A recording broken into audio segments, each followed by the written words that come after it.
Woo, here she goes. These kids keep saying they on demon time and nobody want to ask why. In the Bible, a demon isn't just a monster. It's a spirit that influences behavior, distorts truth, and pulls people away from God. Now let's look at what's being fed to these kids today, especially through music. And let's be real. This new music, it don't even feel like music. It's dark, aggressive, it shifts your energy. You ever watch a scary movie and that music hit and you feel something is going to happen before it happens? Hairs on your arm stand up, heart rate goes up. That's not random. That's the power of sound, even without words. But this where we went wrong. We took God out the house, out the schools, out the conversation, and replaced it with anything that trends. And now we shocked at the behavior. Come on, this ain't just about the kids. This is about what we're allowing into our minds every single day. Parents, this part is for you. Freedom without guidance isn't love. It's neglect. You wouldn't let your kid eat poison, so why let them consume it mentally? Until we fix what's going in, don't be surprised by what's coming out. Because if your kid is proud to be on demon time, then the problem just may be you. Because they can't be on demon time and God time at the same time. And don't get it confused. Mainstream media knows this. Record companies, television, radio will cut your kid the biggest check depending on how much destruction they want to cause to their community. Don't let that go over your head.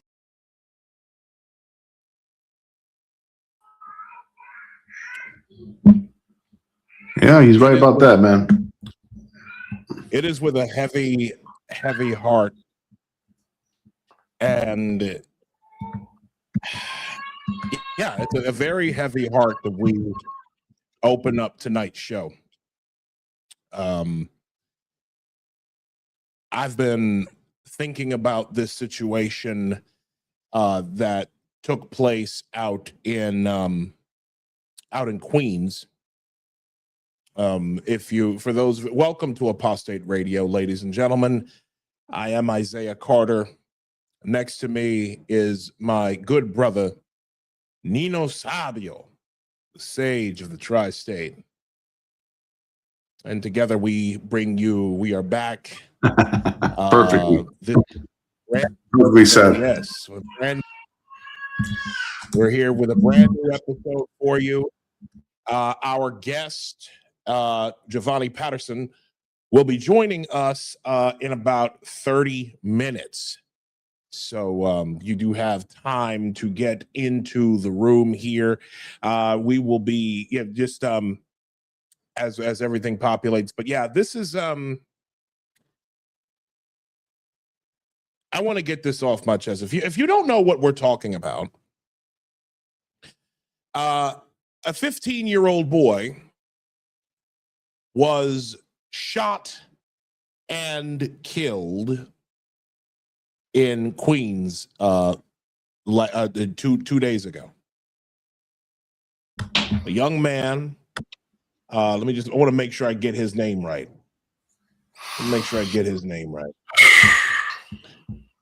This young boy tragically got killed. It's something that, and maybe it's because I have a 16-year-old nephew, and then I have a 15-year-old nephew. Okay. These kids are around the same age as my oldest nephew and my next to the oldest nephew. And it looked like when I see stuff like this, as a man, as an uncle, with brothers who are also brothers who are fathers, it really lets me know just how badly the Black community has fallen off. It has. It's just a reminder to me of how broken our culture truly is. I'm going to start. Let me just go ahead and say that the viewer discretion advised. And I think, wait a second, crap. Okay, I did not. I bet. Shit, I didn't even. I said something wrong. Here we go. Yeah, I can't even. Yeah, this has been a very, very tough weekend to get everything together because of, like I said, because like this kid, like this whole situation with this boy getting killed just shook me, right? It just shook me. And I'm freezing up for some reason because what I thought was here is not here. So let me just do this. Let me do this. We'll edit it in post. Here we go. Yeah, man. The sad thing, this is making the rounds on the internet, but I mean, there's been so many videos like this and so many instances like this. I mean, it's just one that somebody happened to get, a really, I guess, intimate angle of it, I guess. But I mean, how many times have we seen stuff like this in Chicago and recently, and around, maybe because it's closer home, because that was in Queens, right, where this happened?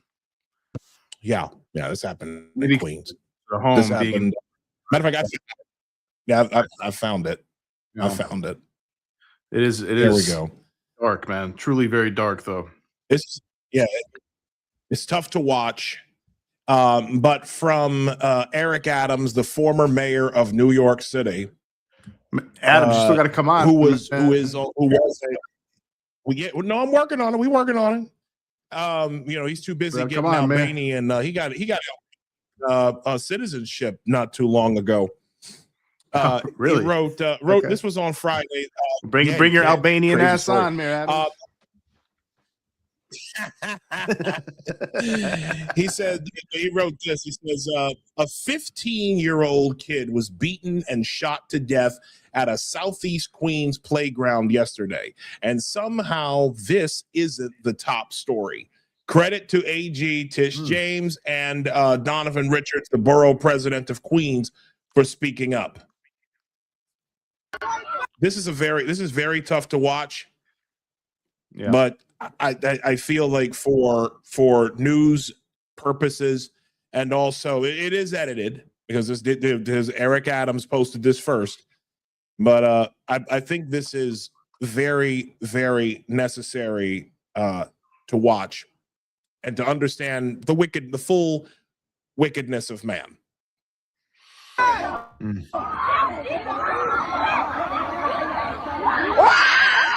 They're beating the shit out of this boy.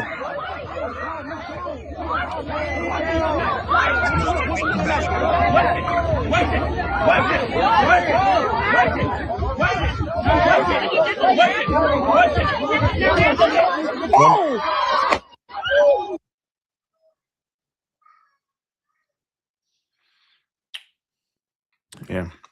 15 years old, shot like a fucking dog in the street, folks. Shot like a dog. Shot and killed. I don't exactly know. The kid wasn't fighting back. The kid was defenseless. He was absolutely defenseless. There was no he was completely in defensive posture. He ate all of those punches, and then he ate one more and then took a bullet to the chest or the head or wherever. Can't really see from that video. But a 15-year-old boy lost in an instant, just like that. Yeah. The sanctity of life has been completely and utterly lost. Completely and totally lost. I was trying to write something a little earlier about this, and I remember 6 years ago in this movement's heyday of Black Lives Matter, right? Black Lives Matter, yeah. Used to hear it all the time. Used to hear all of the major news organizations, all of your corporate media. Everybody out there was just like, Black Lives Matter. You see all these little children chanting, they're chanting the phrase at in elementary school. Black Lives Matter. You got these little kids, walking, just marching in school hallways and doing performative stuff in the classroom. And I'm just thinking to myself, Black Lives Matter. To who exactly? Black Lives Matter. To who? To who? Who do Black Lives Matter to if not to ourselves? This is the culture now. We have gotten quite used to begging and pleading and begging and constantly pleading with white liberals to have more dignity and more respect for our lives than we have for our own lives, Black people. I'm speaking to Black folks tonight in this particular case. We have been begging since the civil rights movement for white liberals, for Democrats to have more concern for us than we have concern for ourselves, to the point where we can't even call black on black violence what it is. I was in your camps. I watched you make these arguments. I participated in some of the debates when I was a Democrat.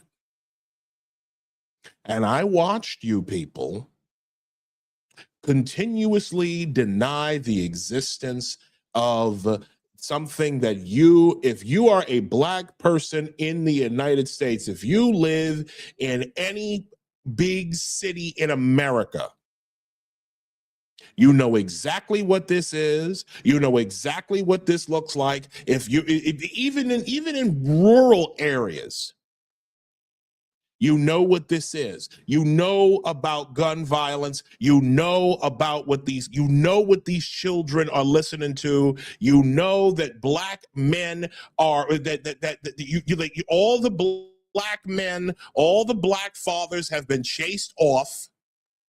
And here you are, and I'm talking about over the course of 60 years. Democrats gave gave Blacks in this country, they gave Black women in particular a way to marry themselves to government. And therefore, all of the fathers got locked up or were killing each other in the fucking streets.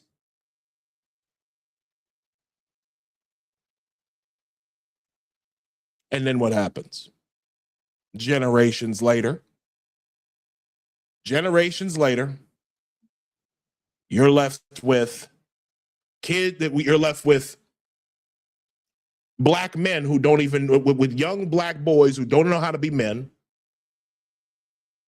a political meat grinder that really only regards Black men or young Black boys if they are that only ever asks for the opinions of Black boys and Black men when they are either gay or, well, the other thing is with they're dead, because you can't ask the dead for their opinion. But you can bring up some you can build movements off of the body of dead Black men, couldn't you? Isn't that what you did with George Floyd, Trayvon Martin, Mike Brown, all the lies and everything that Black men were made to endure? We sat and watched this, and now it culminates with this. At a moment where New York City is getting hollowed out, and we'll talk more about that a little later when Jovani Patterson joins us.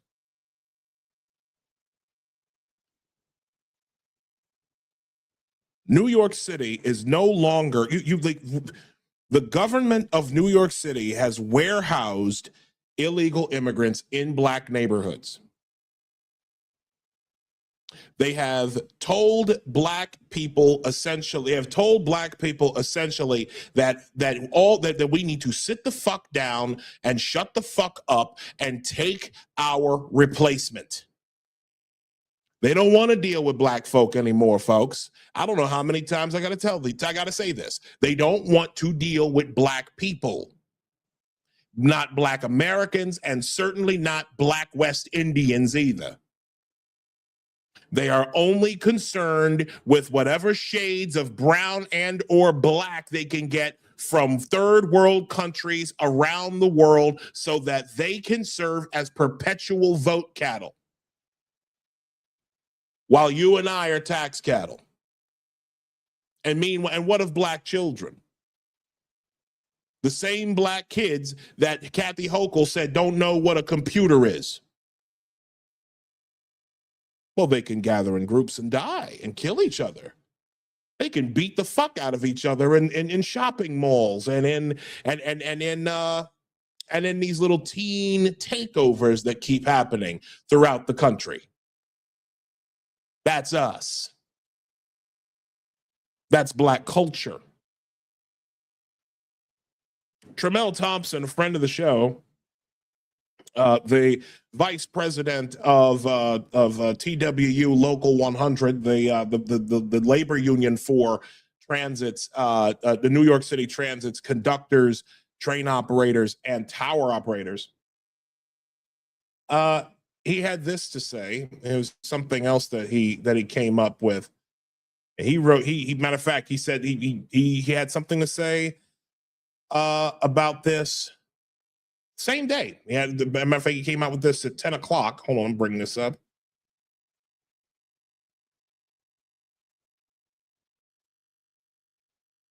Tremel's been on my heart recently, but I'm gonna let all 3 minutes of this play. I'm not gonna lie, y'all. This video upsetted me to the core. Check it out.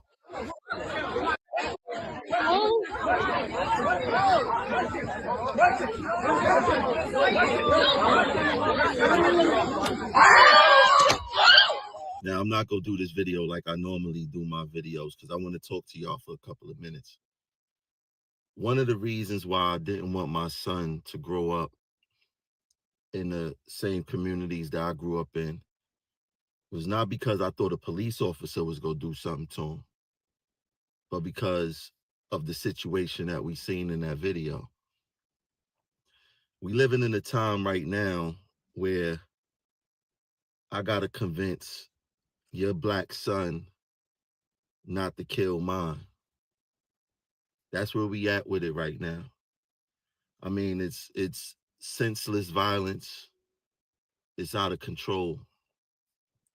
And what upsets me more than anything is these politicians. Why are they so quiet for this situation? The other day we seen 2 police officers brutally beat an individual, right? And the outrage was justified. But why isn't the outrage justified for this situation right here? See, it's easy for politicians to manipulate us especially when it's white against black. But there's silence when it's black against black. I really hope that they catch these kids and they be held 100% responsible for what they did. I mean, that after watching that video, I had to grab my son and just hug him extra tighter, kiss him, tell him I love him, because somebody lost their son and they will not be able to do that with them any longer. I'm so upset, man, in a lot of ways, man. But politicians, why y'all so quiet? Zohran, you made a statement a right statement about the police, where's your statement for this? Because I'm gonna tell you this. Yeah, we may say the police is an issue, but what we watched in that video is more of an issue than anything else. Get to it.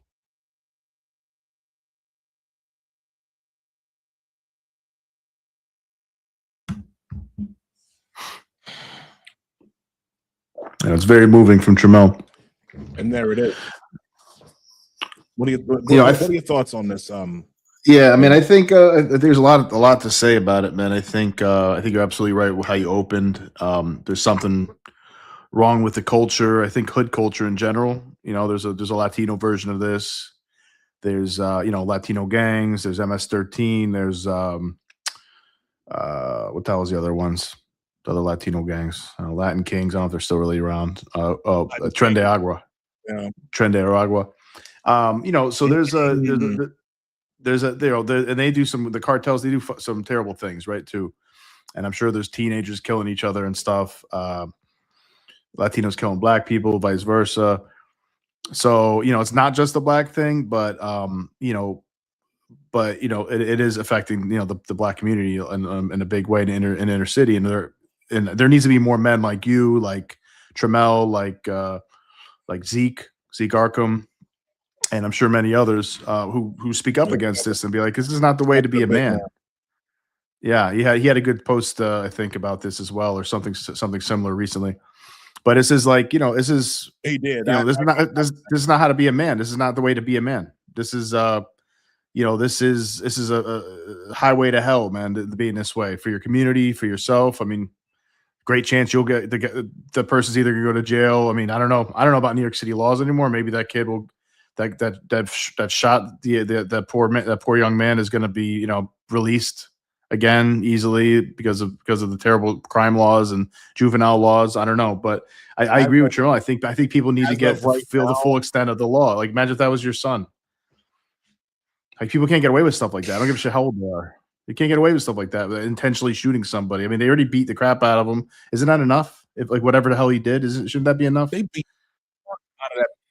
beat the fuck out of that boy, man. In front of everybody, it's on camera. It's like, that should be enough. In front of everyone, like, you beat him, you humiliate him, you scar him for life right before you end it. Like, it is demonic. I mean, it's very dark. When you think that's the smart thing to do. Like, I've been in fights before, as a teenager, even later on as an adult.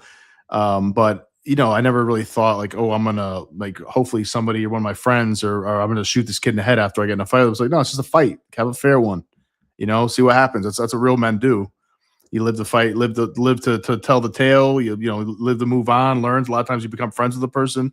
I don't know what this kid did that they think he deserved that. I imagine he must have done something that they think is serious. But if it was something call the cops, tell your teacher, tell the principal, if they did something really terrible. Like, how stupid is it, one, to kill the kid, and two to like put yourself in a risk of going to prison for the rest of your life, maybe your friends as well, because maybe they're accessories, and think about what you did to your parents. Like, how disappointed would you be as a parent? Like, if you're, first of all, I feel so bad for the parent who lost their son, but like, as the parent who's the parent of the child who killed this man, or the teenager who killed this young man, it's like, how disappointing and heartbreaking, and I feel like those parents, whoever they were, seems like they probably should have done a better job with that kid as well. I mean, I don't know. Sometimes kids go off the rails and it's not your fault, but I imagine somewhere they probably could have done a better job. Why would you're beating up somebody already? And that's one thing. Like, getting in fights isn't necessarily the worst thing in the world. Sometimes that happens, but like, then you got to shoot the kid. Like, it's disgusting. And like somebody, was it you? I think you said, it's like, where's the Black Lives Matter, chance? Where's the Black Lives Matter, sentiment? When you have like BLM, they're talking about acting like the police were genociding black people, and then you look at like the crime stats. I think it was like 16 unarmed black people may have gotten killed, and in like 2020 or something like that, or 2018. It was something very extremely low in a country of 330 million. It's like, that's actually fucking pretty impressive that there hasn't been more. And assuming that probably at least several of those people, they probably thought they might have had a weapon. They thought they're maybe going to pull something out. I don't think they were just assassinating black people, but maybe a few times it was that. But it's like they destroyed cities across the country and raised $90 million for their fake real estate, or the real estate wasn't fake real estate. They bought a bunch of houses and rich white neighborhoods, even though they claim to be scared of white people. These Maoist, communist, BLM people, Patrice Cullors and these people. And where are they for all the black on black crime, all the black people killing each other? Shouldn't they also have that kind of energy? And should there also be that, like, hey, as a culture, we need to stop doing this to each other. This is terrible.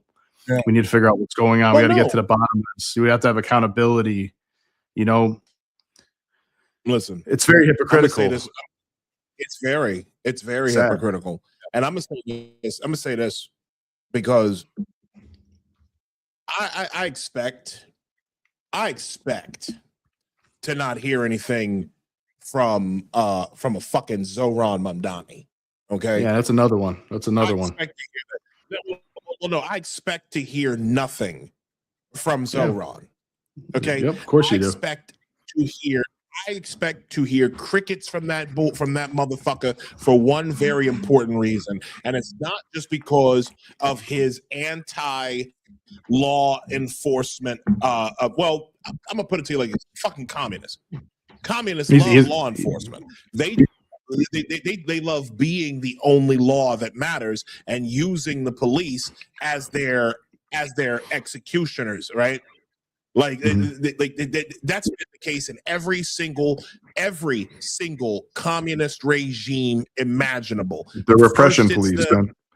Right. Yeah. So listen, I expect him to say what he did about those police officers that there was a situation in another part of New York where these cops were trying to subdue this guy, and because the NYPD, and this is a topic for another show, and hopefully I'll have John back on the show with us one of these days, pretty soon actually, I'm hoping. But you had these two cops that were trying to subdue this guy who was resisting arrest. They've already outlawed certain holds, certain restraining holds. Cops cannot defend themselves against assholes who are resisting arrest. So what do you do? You resort to literally your fists, unless you. But anyways, that's not the point. You'll talk like Zohran will talk crazy about the police. He will say whatever he wants to about the police, but yet as soon as it comes time to say something about an innocent 15-year-old boy who lost his life, clearly, well, no 15-year-old needs to lose his life in such a manner. They don't. No. But the mayor of New York, the mayor of New York City, for him to sit idly by is just par for the course, because he's a racist piece of shit. Zohran Mamdani is a piece of communist shit, and I expect that. But I'm gonna talk more about him in a second. JB, Mr. Jordan says they only care about black men when they die, not when they are alive. They use them as poster children for their movements. You're absolutely right. Yep. Absolutely right. Joker said, "Oh God." Joker says, "You know what I'm tired of? Dirty ass white girls with dreadlocks, septum rings, and dirty ass feet." Joker, that you would, my brother, you would hate Bushwick. Okay, that's all I'm gonna say. You would hate Brooklyn. Lord Almighty, I think that was. Oh, here we go. You know what? Our guest is coming here in just a second. Let me grab this. Let me grab him. I just meant to send him this link, the link to the studio. So there we go. I just sent it to him. He should be joining us momentarily. Yeah, I might want to wait a minute. I might want to check my mic settings. What's wrong with my mic? What's wrong with my mic, Joker? You sound pretty good to me. I don't know. Maybe my Let me audio's just check up my very gain. loud. Well, yeah, let me just check my. We hear rattling more than you. You hear rattling, huh? I don't hear any rattling. Still? Unless it's Do you on hear your it still? mic.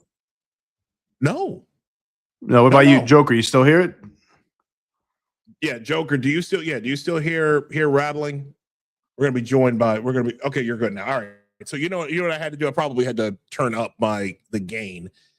Yeah, maybe. Yes. The wonders of live streaming. Ladies and gentlemen, we're a professional outfit. We swear.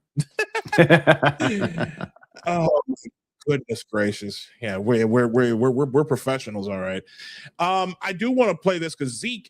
I don't know if this is what you were talking about, but Zeke Arkham, our good friend, dropped this on us earlier today because see, this is the second part of the mindset, the reason why the Black community will never, ever, ever be better than what it is. This guy Mayish, yeah, I'm gonna put this fucker on blast here. Beware of black faces with white mindsets. What the fuck does that even mean? That's so stupid. Black faces with white mindsets. Oh, now Zeke, to which Zeke returned fire with, and I quote, he says, "Curious, what's my white mindset? I believe in law and order. I believe in personal accountability. I believe in self-discipline. I believe right is right and wrong is wrong. I believe black folks need to do better. I believe black folks need to stop blaming white supremacy for all their shortcomings while simultaneously asking white folks to pull them out of their muck. I also believe leftist white folks need to stop nominating themselves as saviors of all minorities. I love my country and its freedoms. I'd never consider moving to another country. So please explain to us all, what's my white mindset?" You know, well said. and I get this a lot too. It's very well said. And shout to Zeke. We love you, brother. Shout to Zeke. I used to get this a lot, right? Where when I was 14 years old, a cousin of mine, and this is crazy that I still remember this at 14, and I'm 43 years old now. So it's like this happened a long time ago. My cousin, who lived on the other side of town, once, I've got many cousins, but this one in particular, I guess he heard me talk, and I've always had like this, I've always like talked with proper English and grammar and stuff like that. And sometimes I'll lapse. I mean, that's everybody. But this guy, but my cousin, they go, "Why are you talking white? Why are you talking white?" Yeah. I'm like, "Huh?" I've heard that before. Yeah. So proper English. And again, this is why black culture. This is why black culture is in shit, because having proper grammar, speaking proper English, not using hood slang all the time, listening to other music besides rap and hip hop, okay, maybe reading a book once in a while, all of this stuff is basically acting white. And that's literally because, and again, I blame the civil rights era. Over the last 60 years, black people have been in this mindset that the white man's grass is greener, that the white man's ice is colder, that the white man's neighborhood is so much better and so much more, so much more idyllic than our own neighborhoods. But then black folk are the only ones but then black people, they wonder, like, what? How come nobody wants to live around us? How come nobody wants to live around us? But then they get mad about gentrification. Because the only white folks who even want to live around these motherfuckers are the black are white liberals, right? Your transplants from the Midwest and elsewhere. But when they come in, they're coming in to take over your fucking neighborhoods. And then once they're done, you know, with their $10 matcha latte shops, with their, you know, with their expensive restaurants that your colored ass will never get into. They're adult arcade when bars. They're finished with all of that. Oh God. When you get like, I'll give you a perfect example of something, and I think Jovani will know about this when he comes in. New restaurant in Baltimore. Okay. It's a burger joint. The burger joint's literally called Wanna Smash. Okay. Because it's a smash burger joint, right? It's a goofy fucking name, I know. Anyways, Baltimore can't keep businesses as it is, within city limits as it is. And within 2 weeks, within the first 2 weeks of this business being opened, some of the YNs in the neighborhood decided to give them a warm welcome by breaking into the restaurant and stealing bottles of liquor from the bar. Well, so much for that idea. So much for all the effort put into that. You know. Right. It's sad. Like, but smash your fucking window in and take your liquor. I mean, it's like all that hard work. It's sad. Yeah, all the work, all the money you put into it, all the loans you had to get, or the personal capital you put into it, and all the licenses you had to get. Like people don't understand how, whether it's, you know, like hood people, like hood criminals and hood delinquents, or leftists, or, you know, far left people who think like billionaires are just born, millionaires are just born. Like, you know, like, you know, they get touched by the white supremacy fairy and they hit them with a wand. Like, hey, you're a billionaire now, you know, and now, you know, it's that's what they think. It's like, you know, sometimes it happens.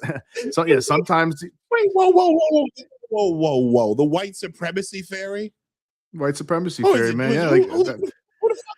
Who the fuck is that? David Duke in a leotard and some fairy wings? It's Stephen Miller, probably. I don't know.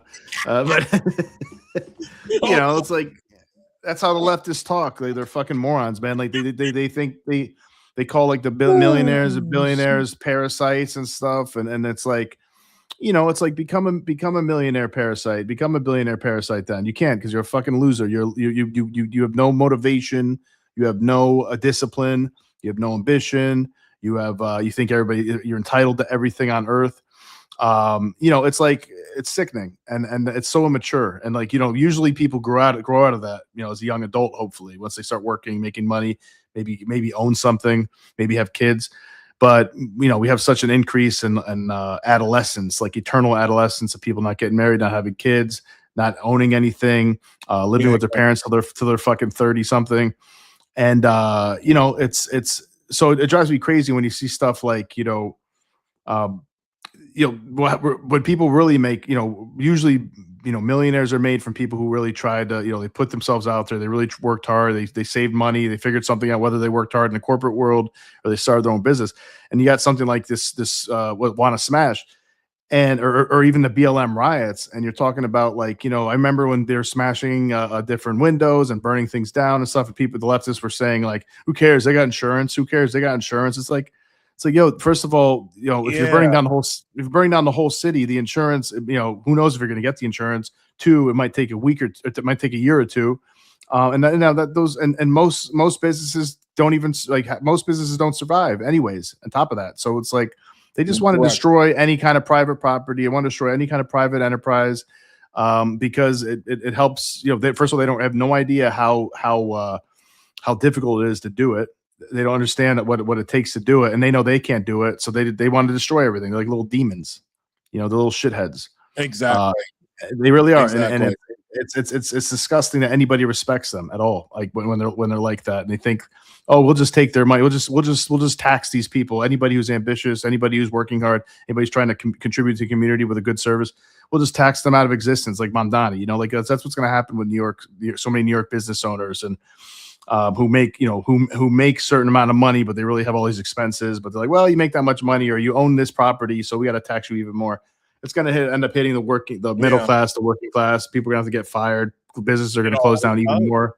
It always, you know, it always disgraceful. I mean, think of well, I'm gonna bring up bring in Jovani in a second, but just, think about it. Well, you know, let me bring him on now. You've been waiting long. Yeah, bring him on, big man. Also, he just recently received a pretty big endorsement from Mayor Jovani Patterson. No way. Logic. What's up, Logic? Logic personified. What it do, man? You talking about my mayoral endorsement? Bro, I saw that shit, bro. I'm actually gonna play that in just a second. But I saw that because I watched the video you sent me earlier, and it's like, are you? What is up with your boy, man? What is up with your boy? Scott? Brandon Scott or Wes Moore? Which one? Man, look, you know, every time you come on here, dude, I think because I've known both of those guys for so long. I know Brandon, obviously, the mayor of Baltimore, Brandon Scott. I've known him for many years. Wes Moore, I just remember when he would come in. I went to college at University of Baltimore. This was back, I want to say, back in 2012, 2013. He would come into Artifact Coffee, this coffee shop that I used to frequent on Union Avenue. Mm-hmm. And it's like, and like you don't know who the fuck this guy was. You just knew that he wrote a book called The Other Wes Moore. Yep. And I didn't know, like, I didn't know what this guy, like, honestly, he's a ghost. He was a ghost. He's made up. And then one day I wake up, and then all of a sudden this fucking guy was elected governor. Yep. He got the machine behind him, man. My question to you. Yeah, you do.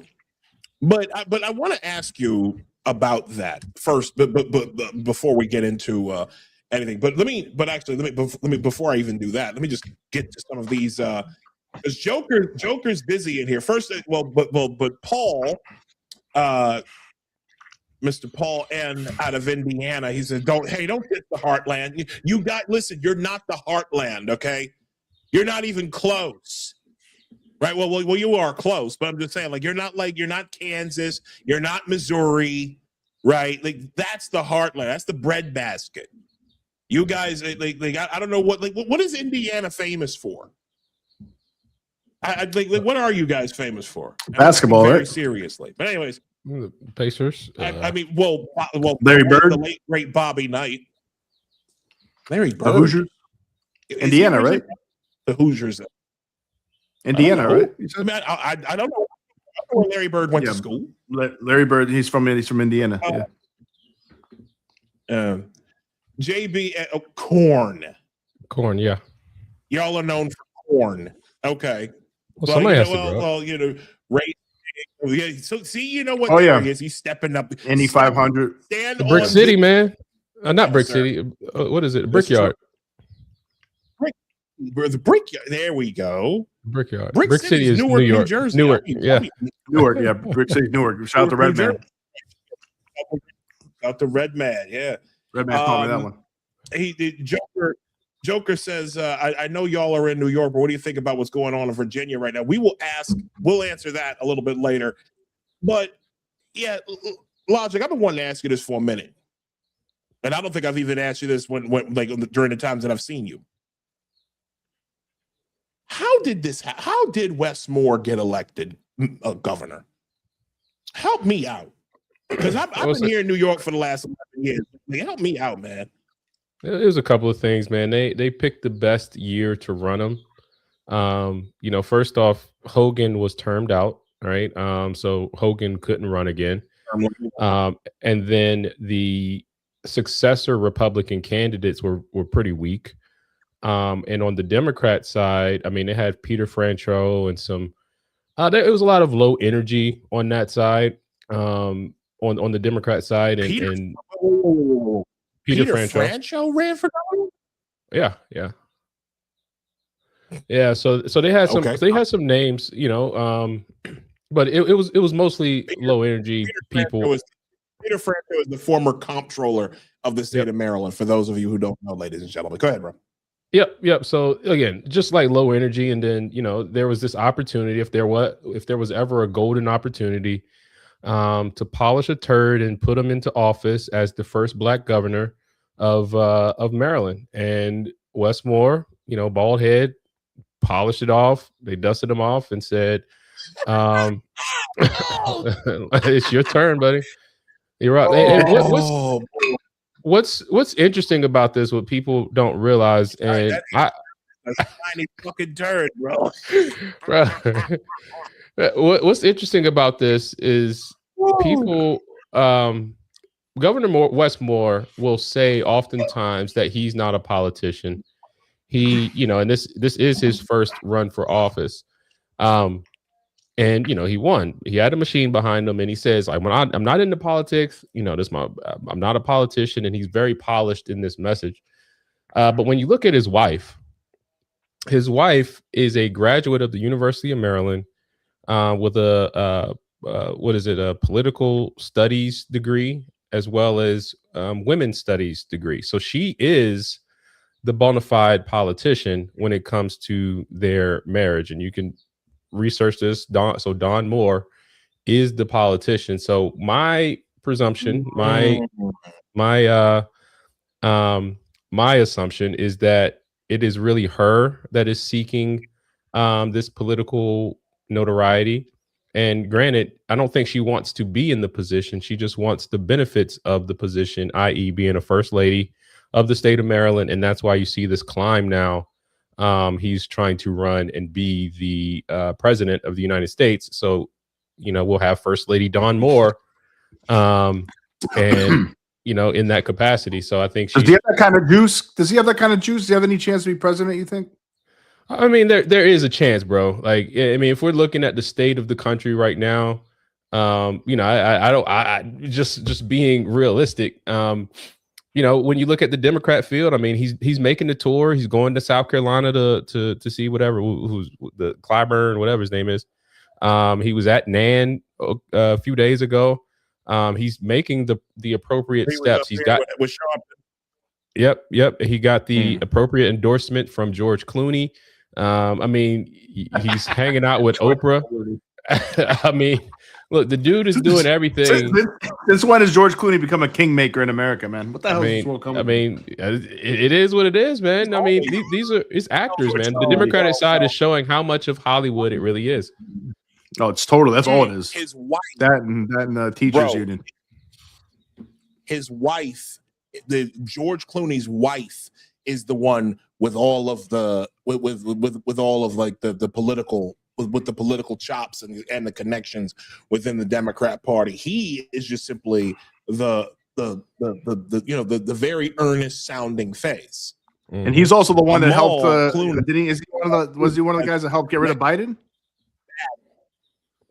Yes, he was. Yes, right? He was. He didn't remember who I was or something like that, and that story started coming up. I don't know if that was before or after they officially ousted him as a president, but I remember he had something to do with it.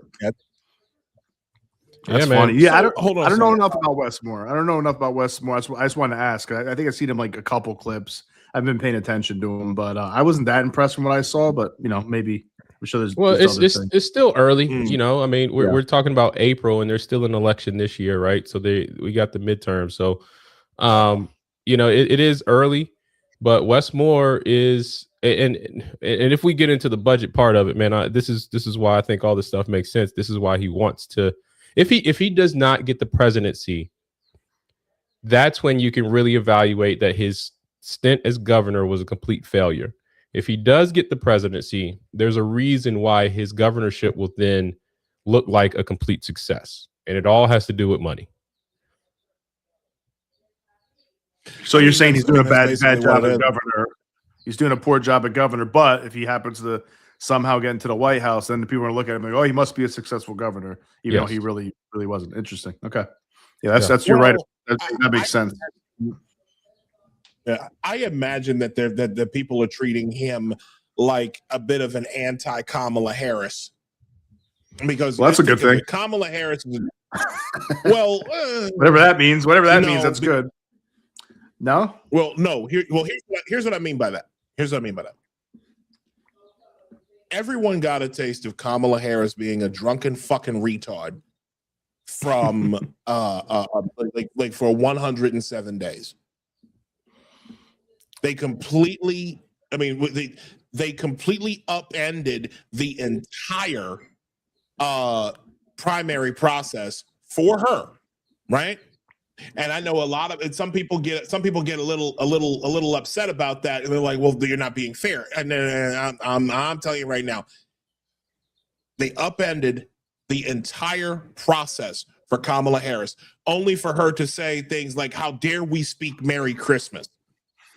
And how many times did we get what can be unburdened by what has been? Like that was her whole selling page. So here's what happened, because they're clearly not in a mode, in my opinion. The Democrat Party are not in a place where they're going to put like the Patrick Bateman looking white guy who's currently running California into the ground. I do not think they're at a point where that's going to happen yet. Well, he's going to run. He's. I think they're actually going to have. They're going to have a primary. I think for once, and then that's the party's ridiculous lies. Finally having a primary. It's been. When was the last time they had one of those? Seriously. Exactly. Yeah. The Democrats haven't had a real primary since Bernie Sanders ran in 2016. Let's be very clear. The Saving Democracy Party didn't let the people speak that time. That's for sure. But getting back to my point, Bernie would have ran away with that one. Bernie would have, but the establishment needed a coronation, and they got it with Hillary, but then Hillary was rejected by the people. Nobody wanted. They needed a first woman president. First woman president. That's the most important thing. Yeah. So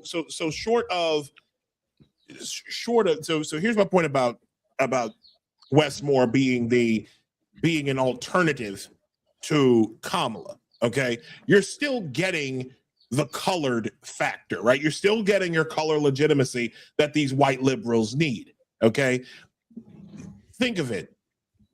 White liberals put Zohran Mamdani in office. Okay, young white shit libs who lived in New York City for less than 5 years. They put Zohran in.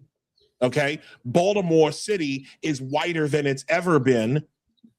We're talking. This is the gentleman that created the white. I didn't coin that term. You didn't? Oh, okay. No, sorry. No. There's some socialist that did it. Some socialist did it. Yeah, one of those Black Power people. Was it our boy that did it? No. Was it our boy that did it? Maybe one of his friends. I don't know. It wasn't Davon. It wasn't Davon. No. Okay. Do you know Karen Hunter? No. You ever watch the Karen Hunter show? No, I've heard that. I've heard her name before. Oh man, you'd be pissed off as soon as you watch that show. He goes on there a lot. He does. Oh yeah. Boy. Send me a link in the private chat since you've got so while we do that, let me just read this. Paul says we're like an RV and trucking capital. I'm a trucking and transportation. Paul, I have your number. I need to call you because I think you might be interested in something that we're working on. Okay, so just be prepared. Be prepared for a phone call from me. Okay, we'll talk. And he also says Ruben Rodriguez's tweets are so prescient right now regarding how Dems are going to treat Jews and black people. Oh, I got something to say about that. He said, "Oh, well, come on. What you got? Come on with it." I just tweeted or posted or whatever, like I think like a couple hours ago. I just saw Rahm Emanuel. I think Bill Maher called him Rob. Yeah, that's why I think Bill Maher called him Rob yesterday. So I got confused, or Friday. Anyways, he was going pretty hard about like, oh, we're gonna like basically not give Israel any more money on the show. Talking about all that, which I'm not necessarily against that. It depends on how much giving them money helps us. If there are attack dogs or whatever, I'm sure there's elements of it where sometimes it helps us, sometimes it doesn't. So, but so I'm not complaining about that, but I'm saying that and I just saw also Ro Khanna saying the same thing. So it looks like that is going to be a big thing the Democrats are going to go for, because they know there's a lot of energy on the left and the far right, woke right, and the far left of like being really anti-Israel, like really anti-funding Israel. Which again, I'm not necessarily against that. It depends on the details. But that is going to be the thing they're going to push. I imagine it's going to be tough. I don't know if the right's going to be able to match that. Whoever's going to run against them, because they've been like, they're kind of so on board with Israel right now. So it's an interesting dynamic, but it definitely looks like that's what the Democrats are going to be doing. I've seen two strong statements recently from like two bigger Democrats. And then Rahm Emanuel is going to run too, by the way, I believe. It's like, seems pretty clear. Well, he's criticizing the Democrats quite a bit because he wants to separate himself, because people hate the fucking Democrats. Democrats are terrible. But see, but understand something, okay? This is all the Spanberger. It's the Spanberger strategy, okay?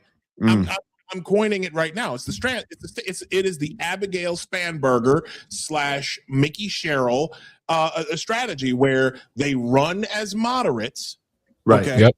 Run as moderates. They talk about they're basically practicing Takia. They amongst American people, right? They pretend to be moderates. They talk all this. They talk like like Democrats from 20, 30 fucking years ago. And then all of a sudden, as soon as they get elected, what happens? They go full fucking Virginia. Yeah. Go full Virginia, and that's what's that's the game plan. Isaiah, you were at that event, man. We had Lieutenant Governor Winsome Sears. We did, and I need to get back in touch with her regarding coming on to the show.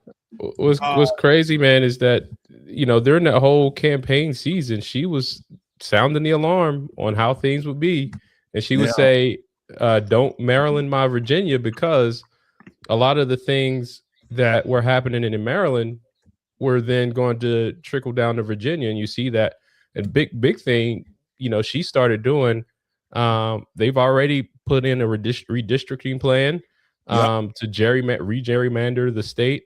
And where, who was doing that and making a big deal. Maryland did that. Luckily, we did have some Democratic leadership here, if you call it that stood against it, but yeah, man, I mean, it's the same thing. Like, these East Coast Democrat politicians are following the same playbook, and it's just anti-Trump, but they also are doing that.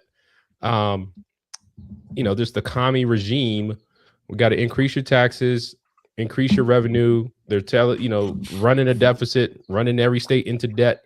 And it's the same playbook. Tax the rich, tax the not so rich, tax the middle class, tax. Oh, and did you see the other thing? Trickle down taxing.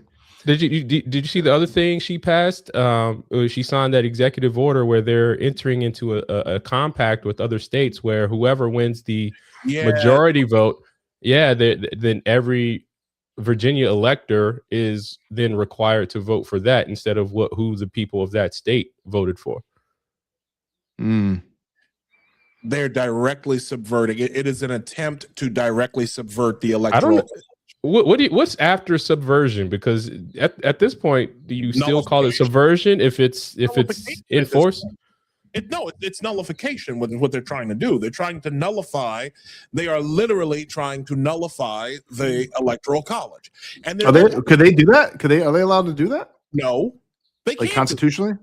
I put it like this: some very, very strong constitutional lawyers are going to have to sue the fuck out of these people.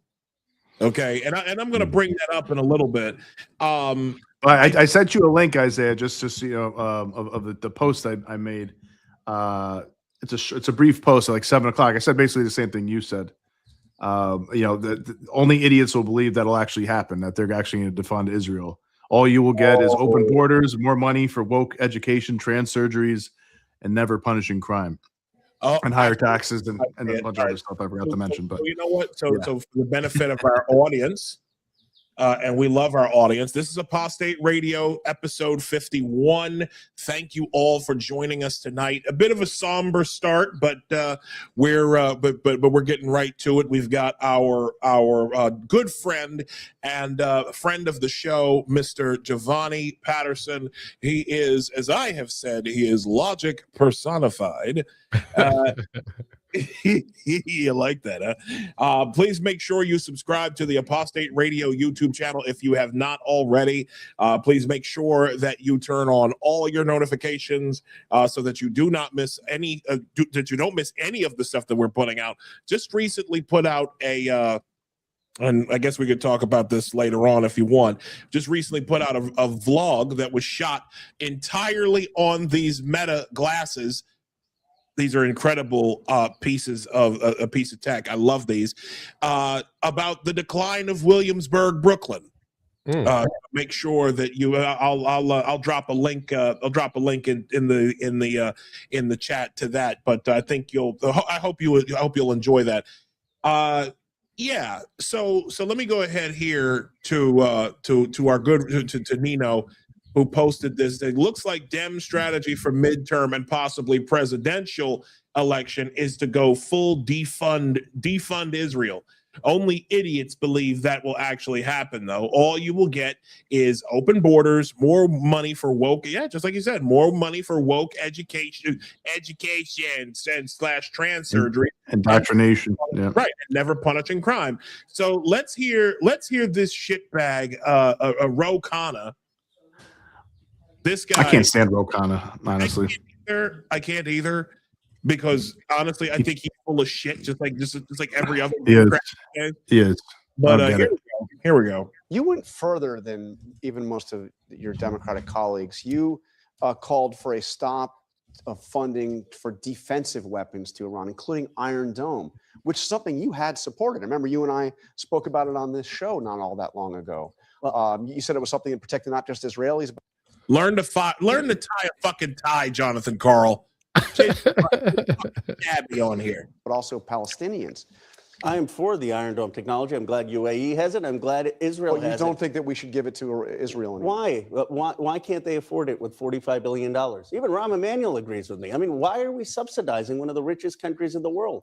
They have health care for all their people. Why aren't we putting that money in our communities for our jobs? Do I want them to have Iron Dome? Absolutely. I want any country to have Iron Dome to protect their citizens. But the free ride is over.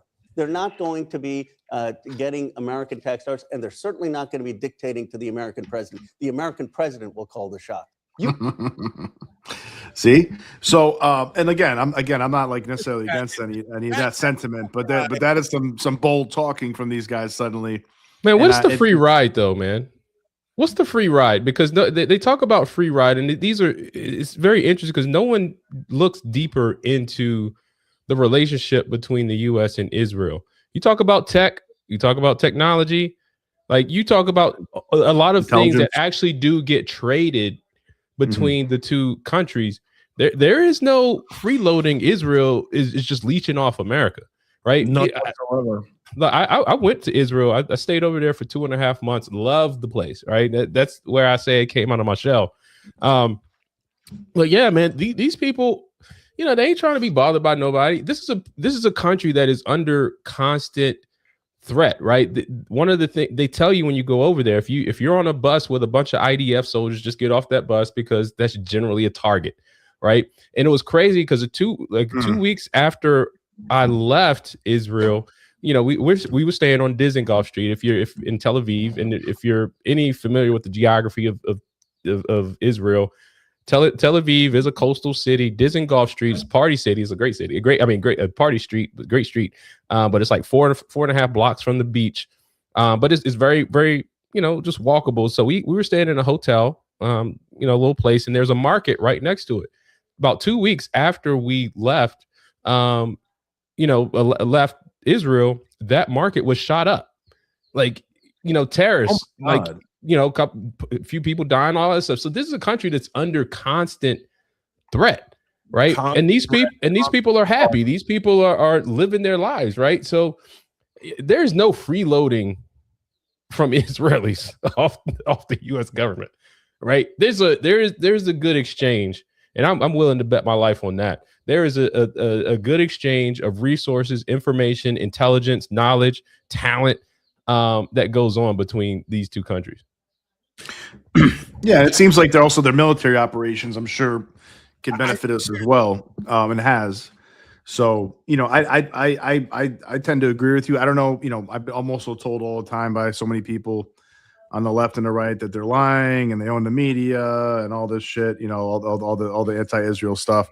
And you know, I don't know who to believe, but from what I've read and what I've seen, it seems to me that Israel's actually an ally of ours, and it might be worth funding them. It might be but the idea like you get from these people who are on both sides, really, who are like they're obsessed with Israel. They give you the idea that like we're just like a complete puppet state, that like they're like a mind worm that like controls the president's brain and every politician's brain or something like that, and there's just nothing in it for us. And I just can't. I don't think that makes any sense, honestly. It doesn't.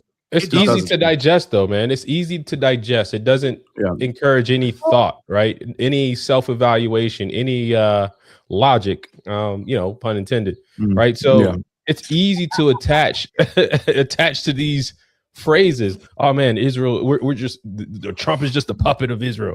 Okay, but have you looked into it? No, I just heard it on TV. Okay.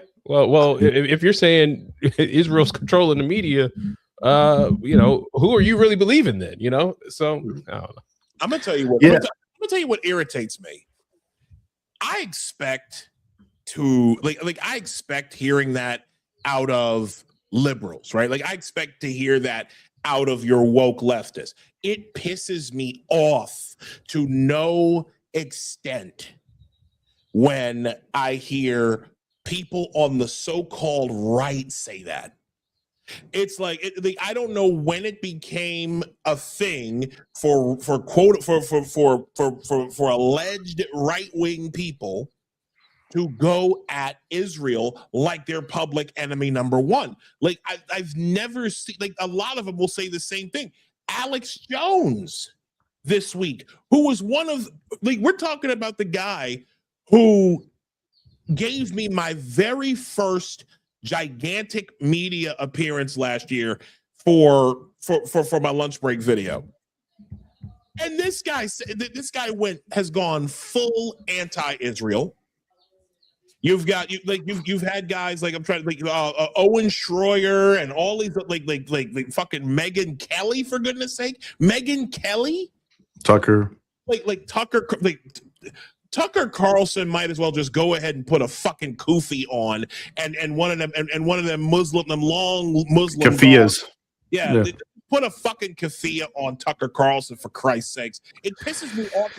Like I've never understood, like, to hear this type of rhetoric from people who not even 6 months ago were like fully on board with Trump, fully on board with everything that was happening, and you've got people on the right sounding like shitheads on the left. It boggles my mind.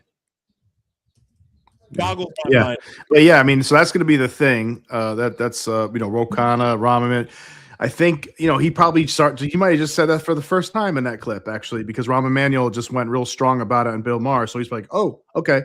So we can say this now. That's what I'm going to do too. I'm going to say it too, because that's going to get me all the heat from because there's so much emotional momentum coming from the woke right and the and the far left, that you feel like they feel like that's the way to get like all of that emotional political momentum on both sides, plus also play it as a moderate, so then you get the moderates.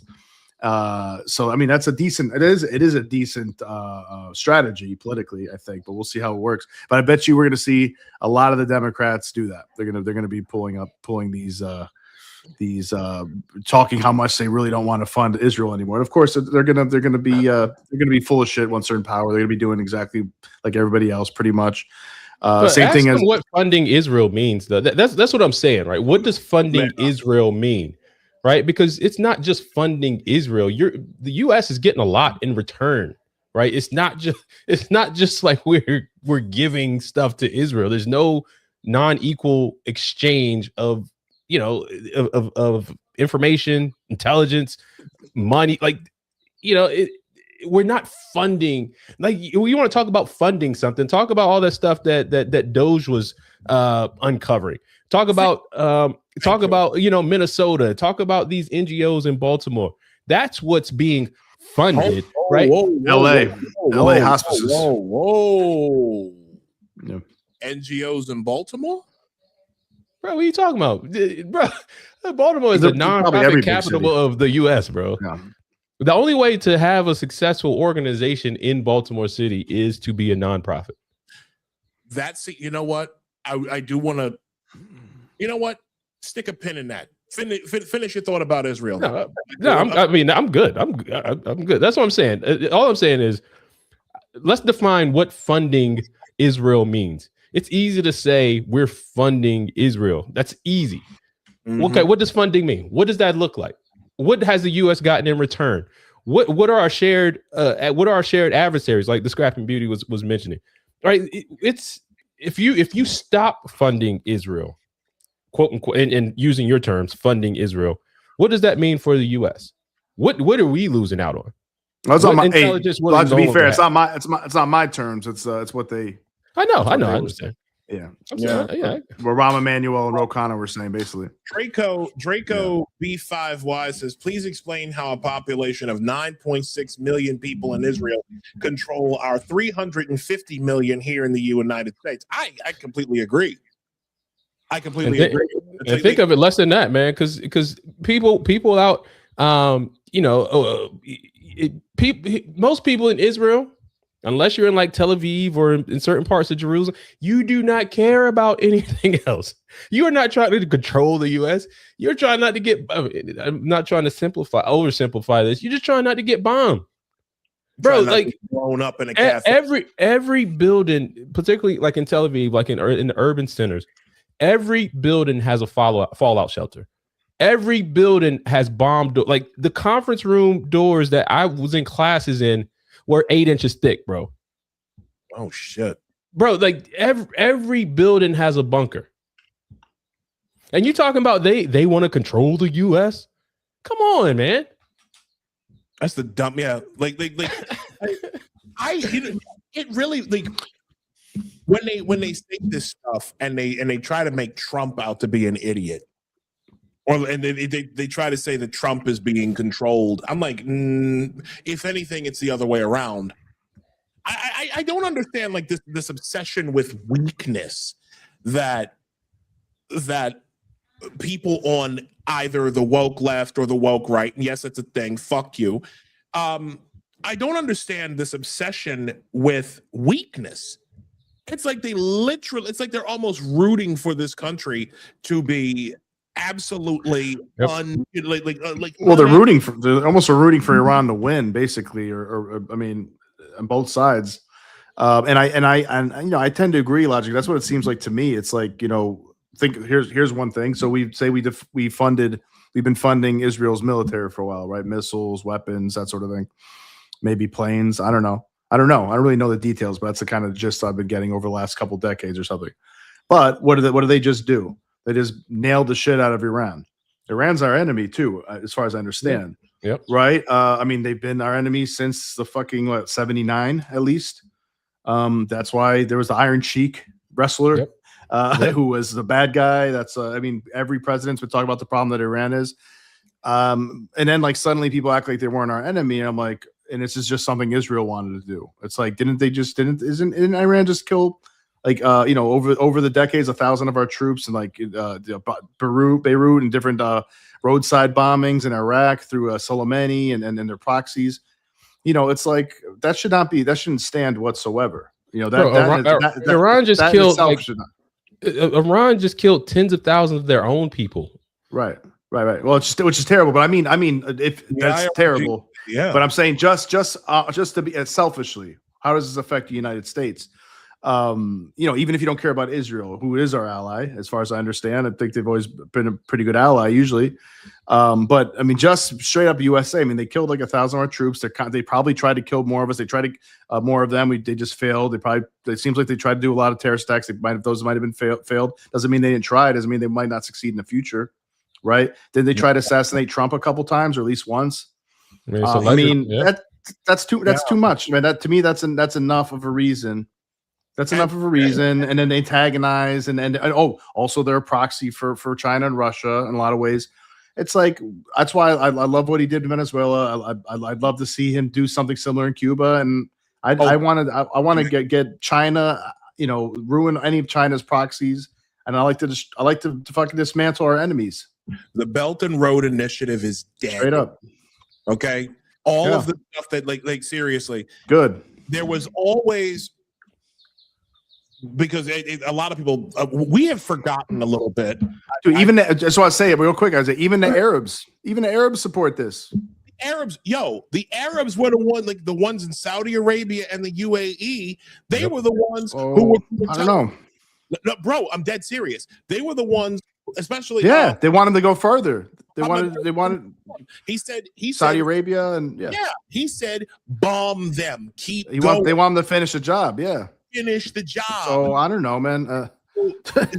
But here's the thing: like Israel's tricked everybody. I guess I don't know. I mean, this doesn't make sense to me.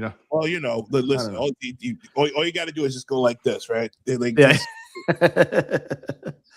I don't know. Wait a minute. Momo Gen X is only 7 watching. Is Logic killing the numbers on the screen?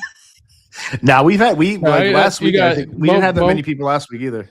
No, Momo is my troll. I love Momo. Oh, God. Oh, you got a troll? Oh, that's good. No. He I don't know if it's a he or a she. I think I'm gonna call him a girl. Calling you a bitch, Momo. Momo's cool. I'm joking. No. Beauty says gotta have your trolls, man. And you know what? I think one of these days we'll have to revisit the day in which we have these shows because it's being on a Sunday is great. WrestleMania's on right now, man. Oh, I forgot. Who's missing WrestleMania? Sunday, I told you, Sunday is a big TV day, man. Big sports day, big HBO. HBO always has their big shows on Sunday nights. I mean, WrestleMania, all wrestling events. We're gonna be gone. And listen, just a matter of fact, I might as well make this announcement. May 3rd, we're not having a show. Why? Because we're going to DCU versus NYCFC on Sunday night. We'll post some videos. Yeah, we will post video. We will post video from that. But the hold on, real quick before that. Did you see the Ravens' new uniforms? I did. I like them. I like them a lot. No, I'm gonna buy. I'm gonna buy. Jersey?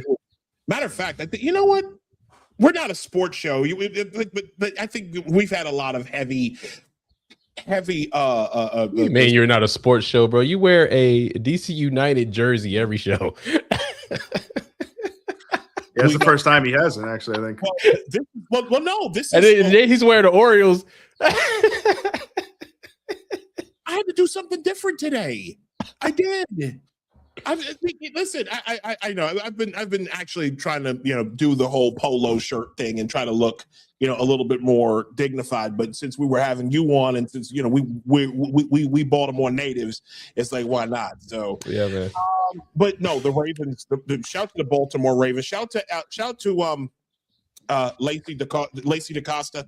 I love you. Thank you so much for your support over this last year and some change. You're an amazing person. Lacey DaCosta, that is Mrs. Eric DaCosta, of the Ravens general manager. We love you. Thank you for everything. We appreciate you, and we're going to take you up on seeing you soon. So, hold on. Joker says, since it's logic, I don't have to dress the part. I'm not even wearing pants right now. So, oh my God! Hey, listen. I'll get up right now.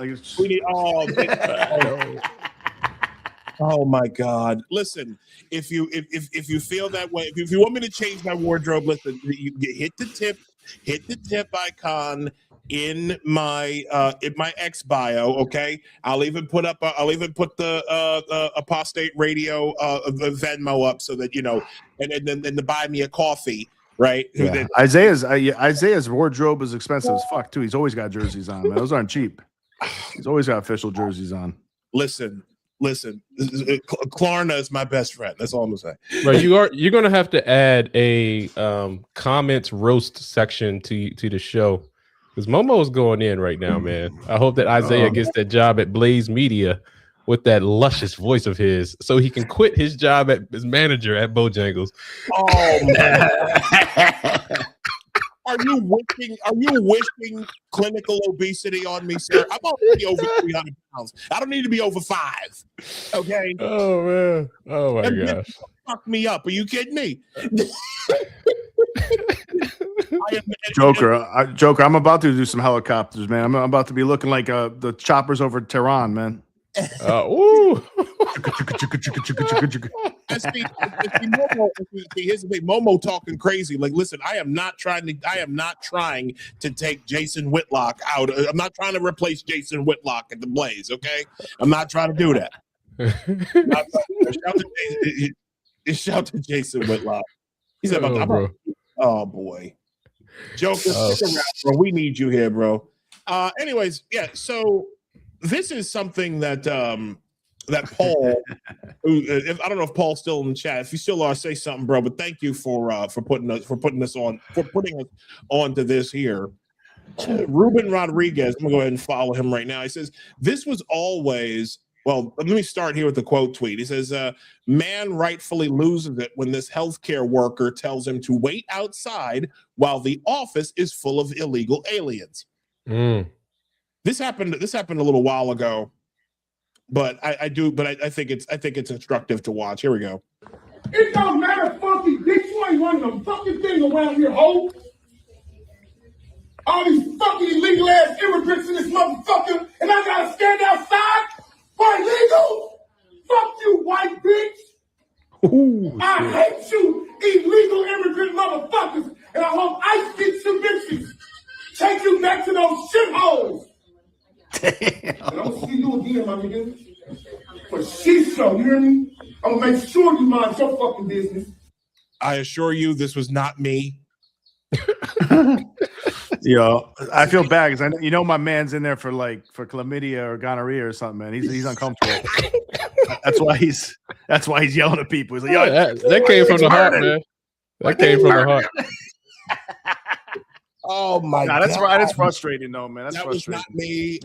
Because he big as shit.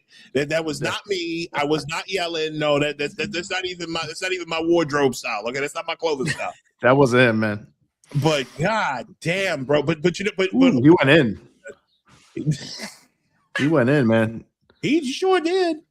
Listen. I tell people like too bad none of them illegals can understand them. Exactly. So Ruben Rodriguez, right? He says this was always the great white hope of MAGA deportation policy, that African Americans could be leveraged as the moral/aesthetic shield for mass deportations. The descent of alt media into explicit third worldism/white nationalism threw a wrench into this long shot to begin with hope. Logic, your thoughts on that?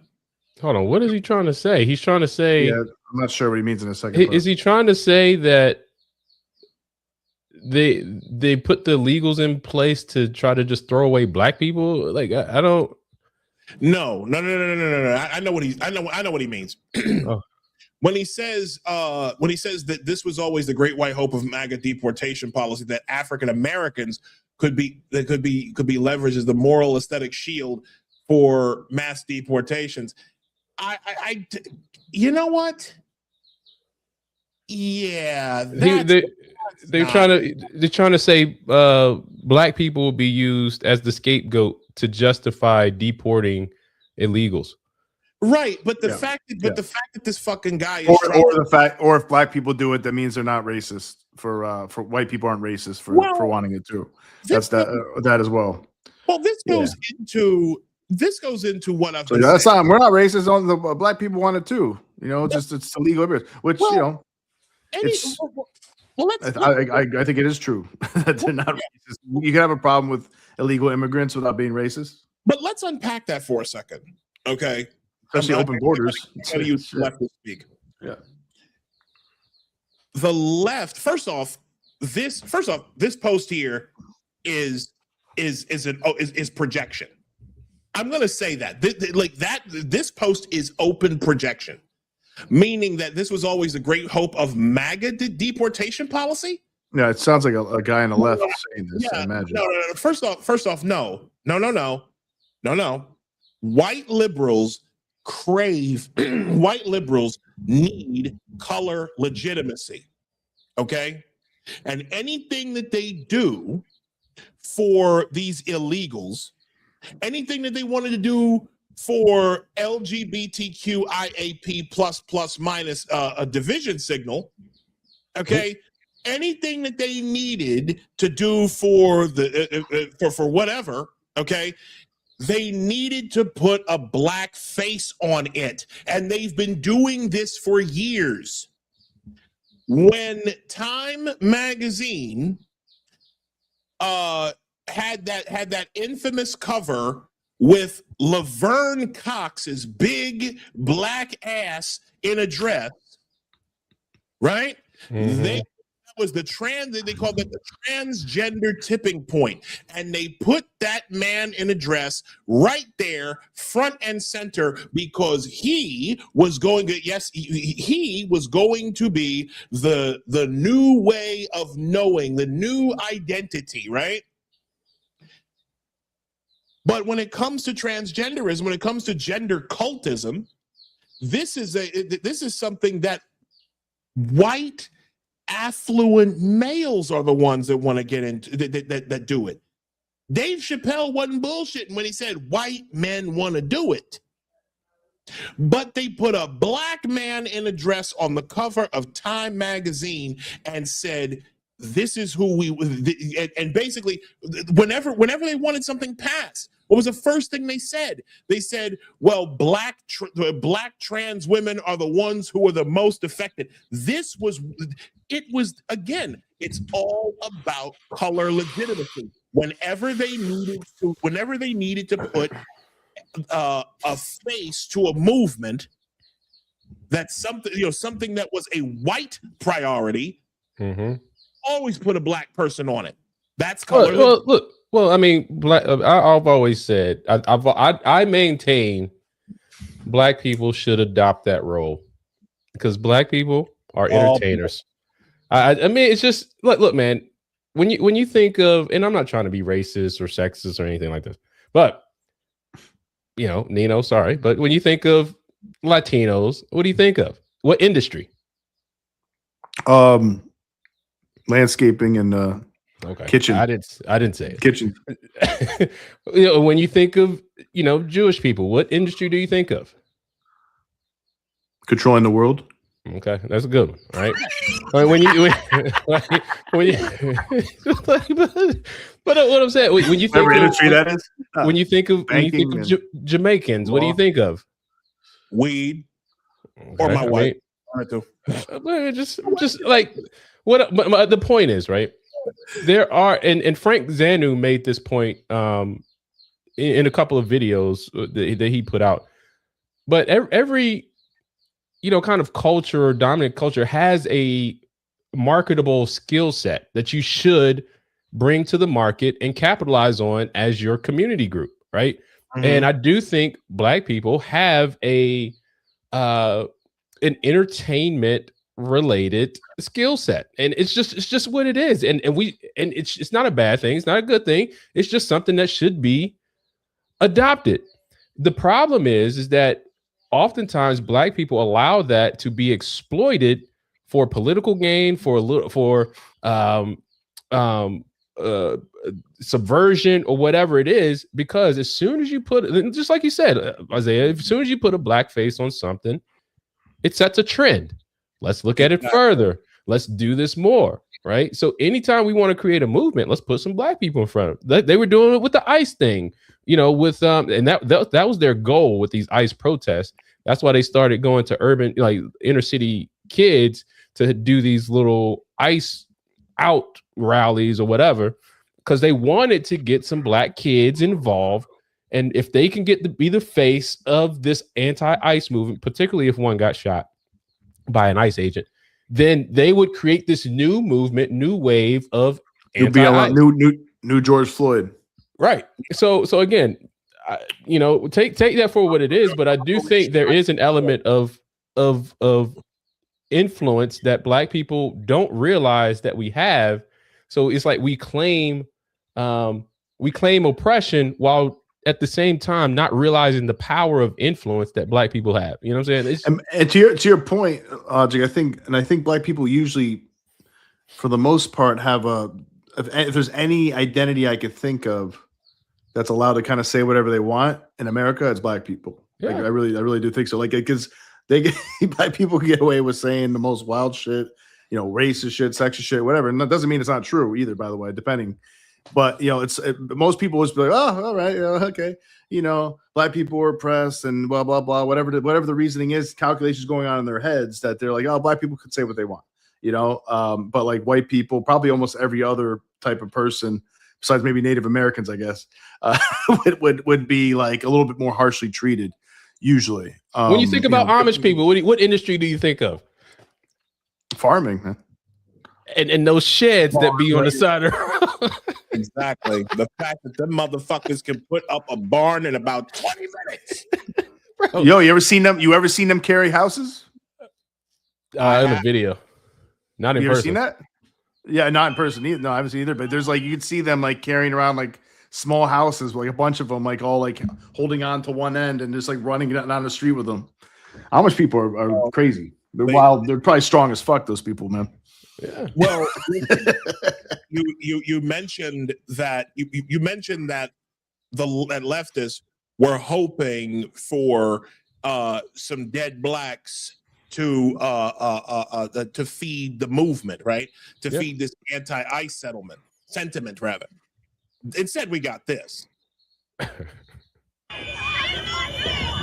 hell wrong with that? Yeah, that's a loud white bitches.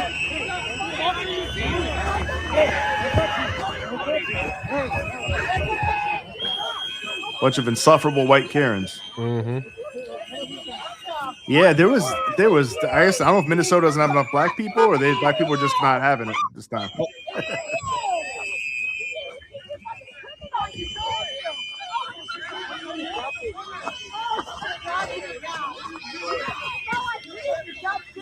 Oh God, I feel bad for these ice takers, man. Yeah, the brains get fried. That's not even the one I was looking for. You like, looking for the one we called her a nigga, right? Yeah. yeah. The brains get fried, man. I feel bad for those ice agents, man. That's rough. I do too. But like you have to listen to those weird whistles and then just these loud shrieking Karens. It's like, oh my God, dude. That's all. That's rough. That's rough. That's a little bit of hell for every day for your job. And imagine, and yo, they were doing all that. They were doing all that shit in sub-zero. Yes, that's right. Just enforcing the law, man. From what I understand, just trying to temperatures. That's crazy. That's crazy. And demonized for it. And called like just flat, like called all sorts of niggas. Like I've never called a house. Like these are people who vote alongside black people every fucking election cycle. every election cycle, you've got white liberals and black liberals, and they go to the polls and they vote for the same people that the white liberals love. Okay, and what ends up happening? The same shit every single election cycle. And listen, I could very easily go into how Republicans are just as responsible for this issue, because Republicans are not offering any real alternatives. Yep. Bruce Blakeman, I'm looking at you. Okay. Like they're offering.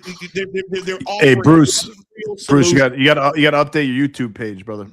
You got one video on there. He's running for governor. He's got like one video on his YouTube page, right? Is that what it is? Me, and I've said this before. It's like these are the same ones who sit up and call black people niggers by their actions.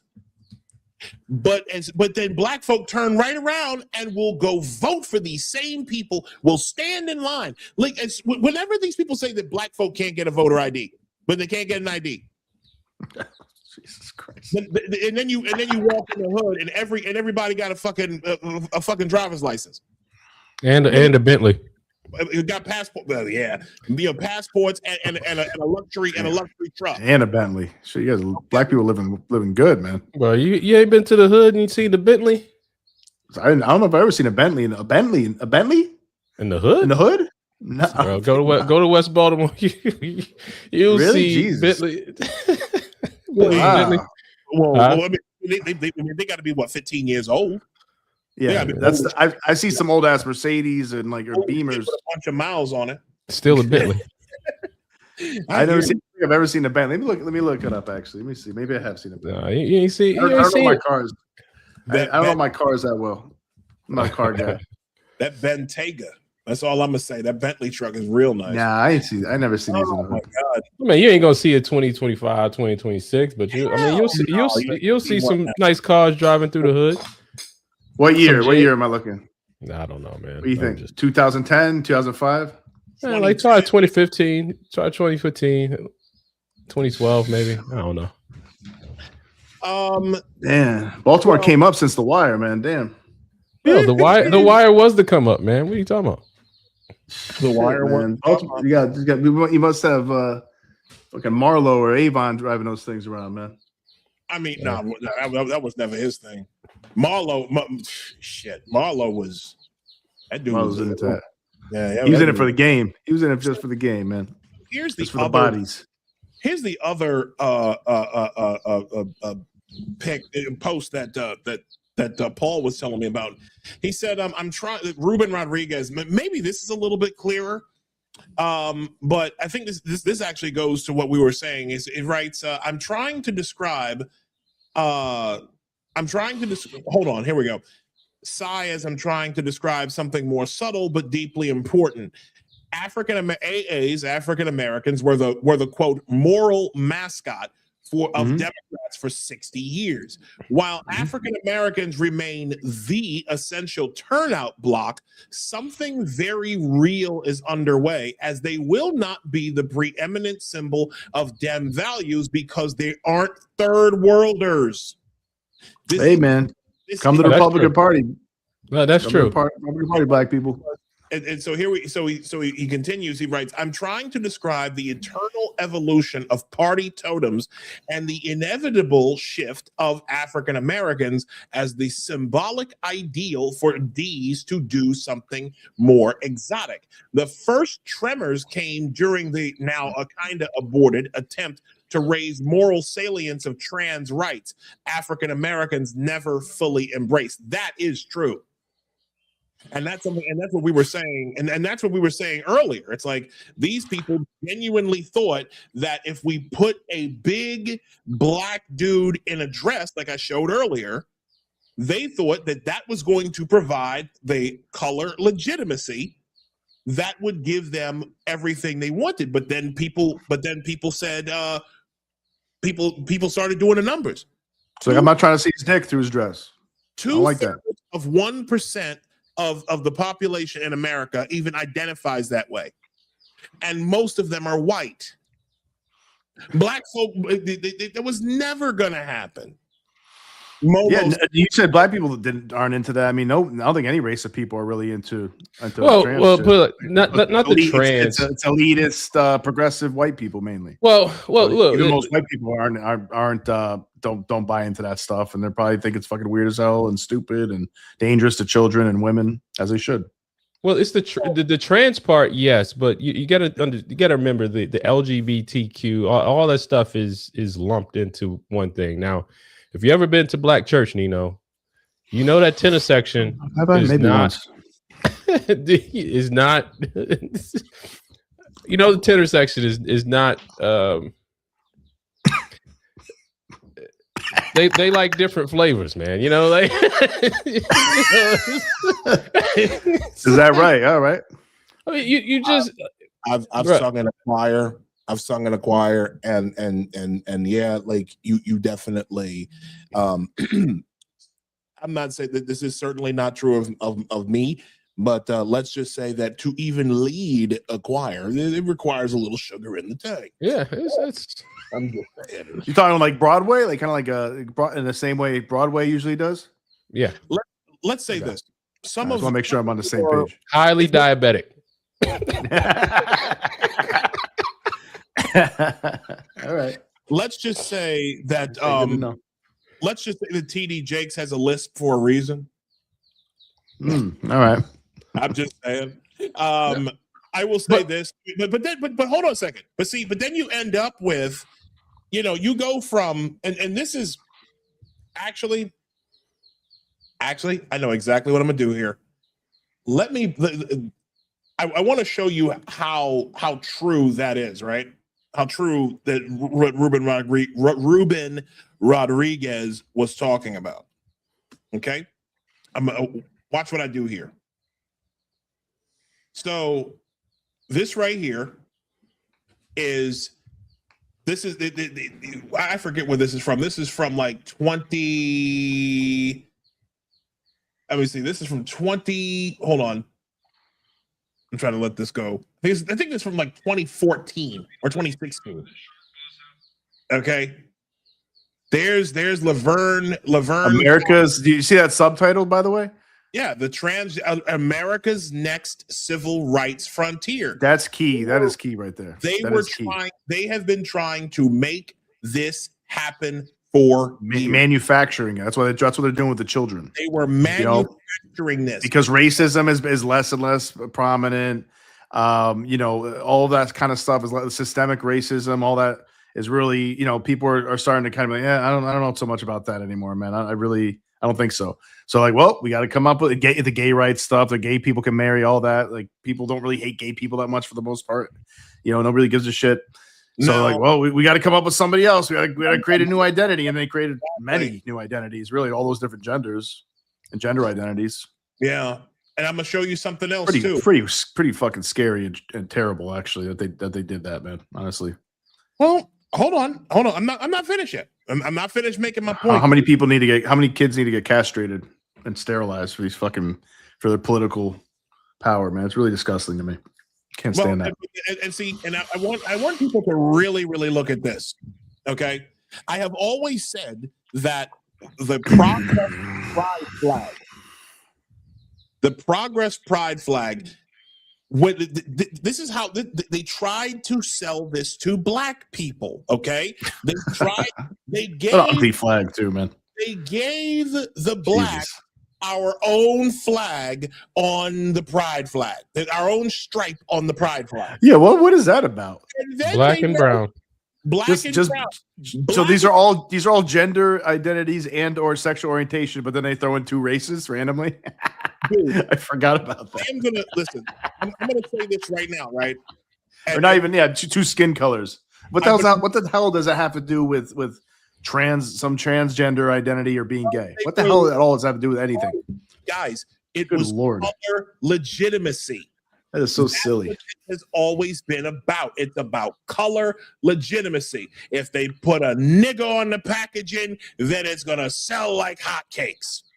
And what they did with the Progress Pride flag, what they seriously did was they they ended up creating quite a racist banner. It's so cynical, really so cynical, man. Honestly, like let's just throw black and brown on it too. Well, get everybody together. Well, like, here's the thing. It's absurd. I'm going to show you exactly why this is racist. Everybody against whitey. Everybody against straight white males. Now, what's this one? What's this? That's that aliens. That's for aliens. The purple, the purple circle. UAPs. Well, it's for Intersect. I also think it kind of looks like an aimbot on a Warzone. Like a Martian flag. But anyways, wait, that's Intersects? That circle? The purple, the purple circle. Because oh my god, the first the one that's more used is that one. I guess gave the game away a little bit. But here's the point. Where's the stripe for micro penis? That's what I want to know. Now, notice how they put the black. They put. You need representation too, Nino. What? I'm not saying all that. I'm not saying all that. No, not me. I mean, not me. But look at this. They put the black stripe first.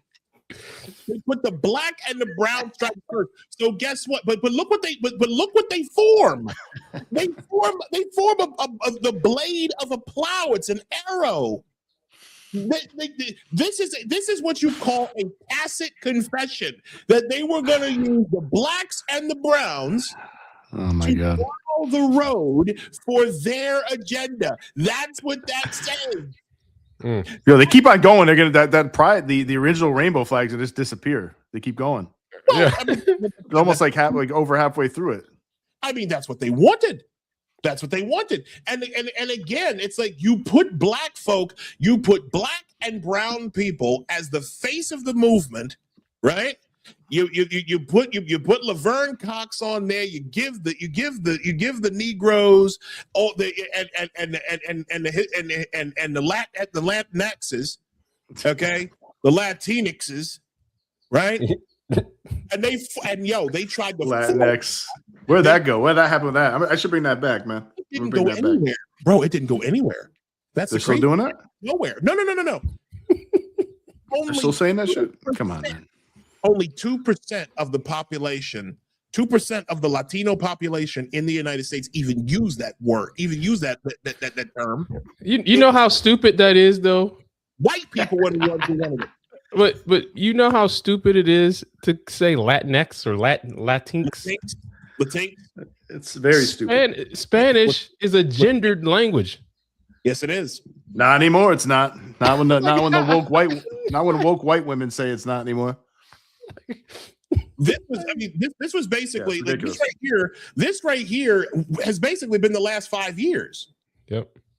This is the last 5 years. Like it's just white folks with their own bullshit, just basically telling the blacks, you know what? No, you're not. You're oppressed because we say you're oppressed. Now get out there in them fields, gal.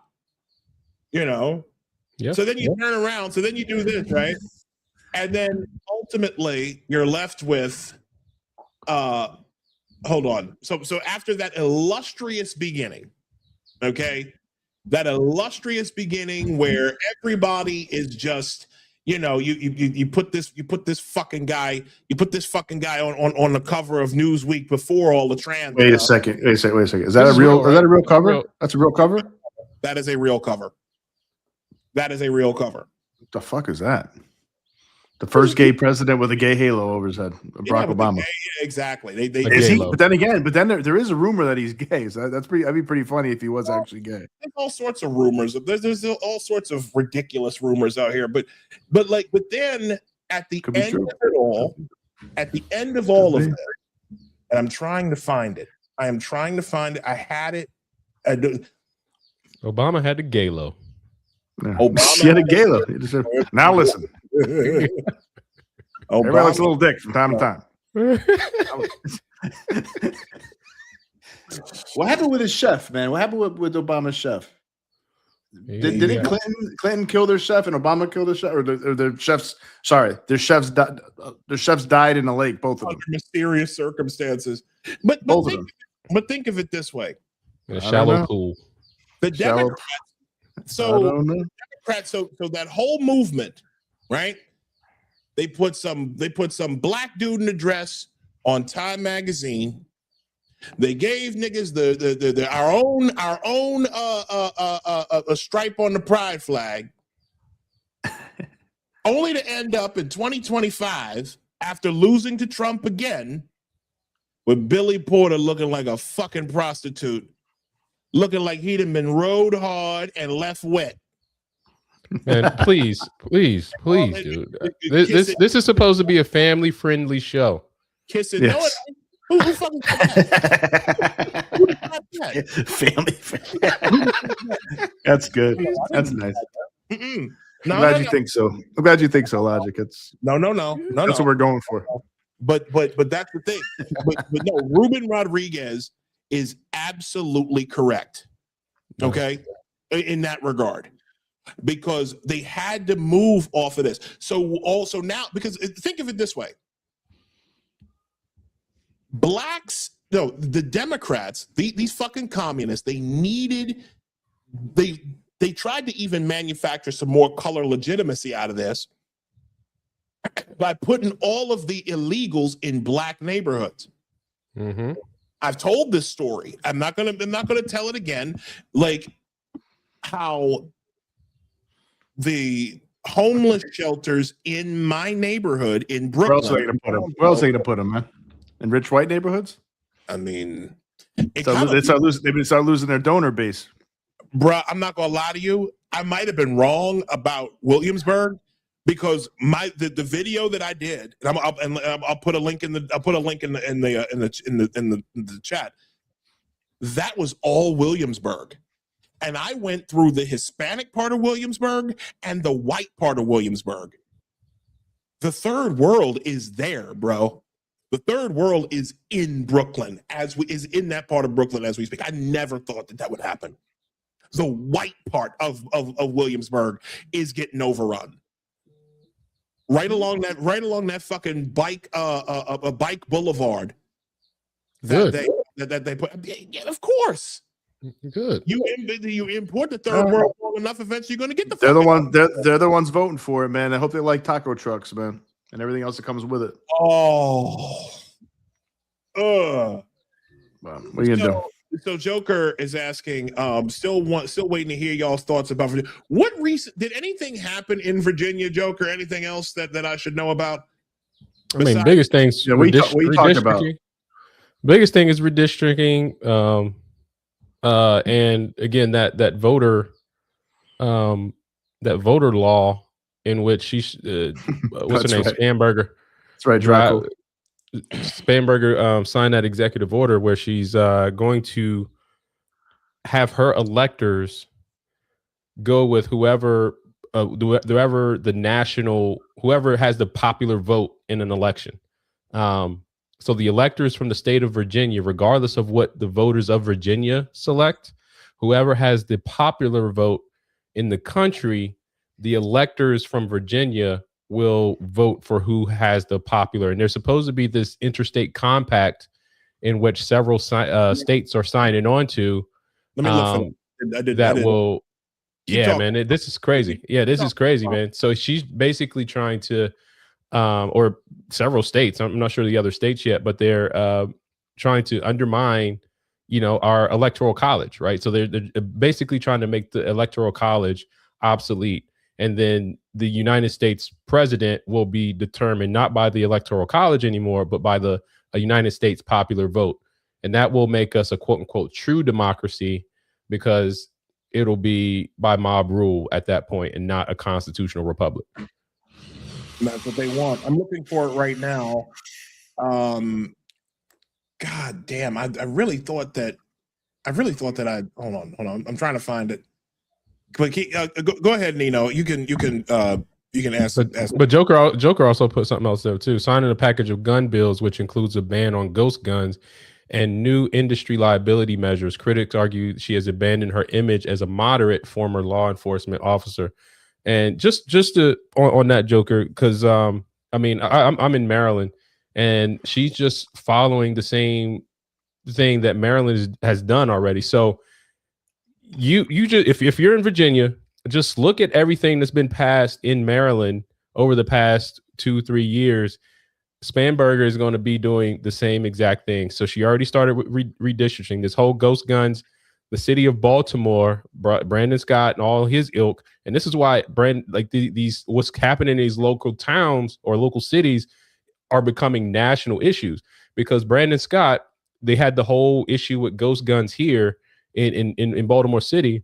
And Brandon Scott actually went out after the parts makers, not just the gun makers, but the parts makers, and said, you can't sell these parts anymore. So basically that starts in Baltimore. It starts trickling out into the state of Maryland. You're going to start seeing policies like that affect other states. So now we're seeing that trickle down into Virginia. Who knows what New York is going to do, because you guys got a commie mayor. So it's, and ghost guns, for those that don't know, ghost guns are generally guns that are built through parts that don't have registration numbers, right? So you can assemble a box of parts, so to speak, and they do come with instructions. You can 3D print them as well, so they have some 3D print rings as well. So so you can't trace these guns. So that's what's going on right now, man. Whoops. Yeah, I saw that. I actually found the. Wow. I was looking for the. I was looking for the for the link that I was. I don't know why I'm mumbling right now. I think I found what I was looking for, because I had written a post back in on Wednesday, on April 15th, where I just flat out asked, like, how does this not result in a civil war?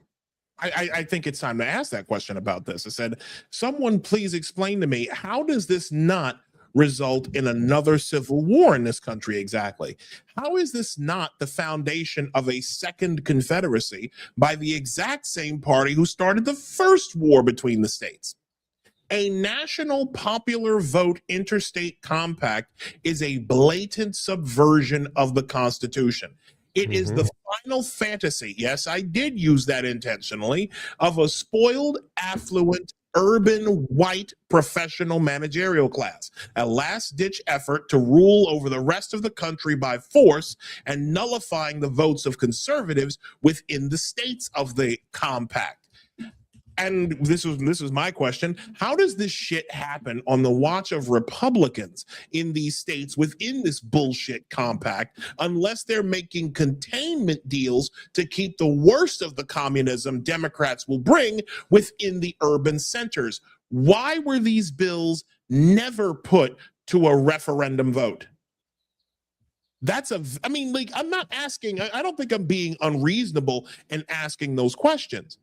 Because when you openly subvert, when you look to subvert the electoral college, when you are trying to bring mob rule, pure democracy, they've been talking about it.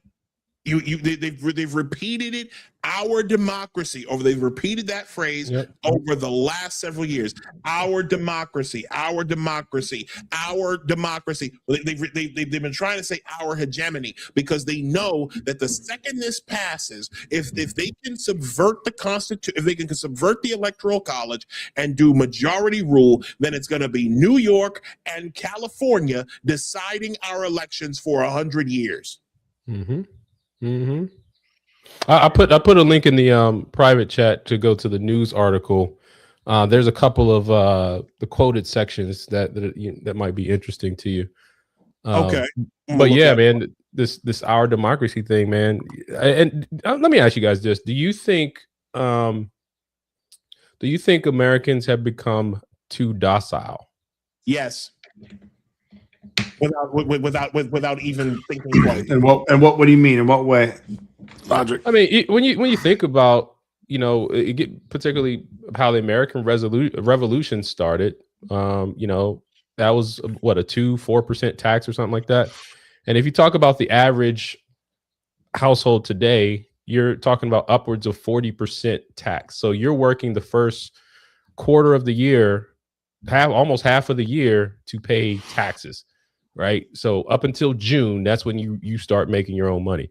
So when you think about that, and there's been no, revolt. You look at the state of our education system. Every year it's just, well, the kids are getting dumber. Oh, what are we gonna do?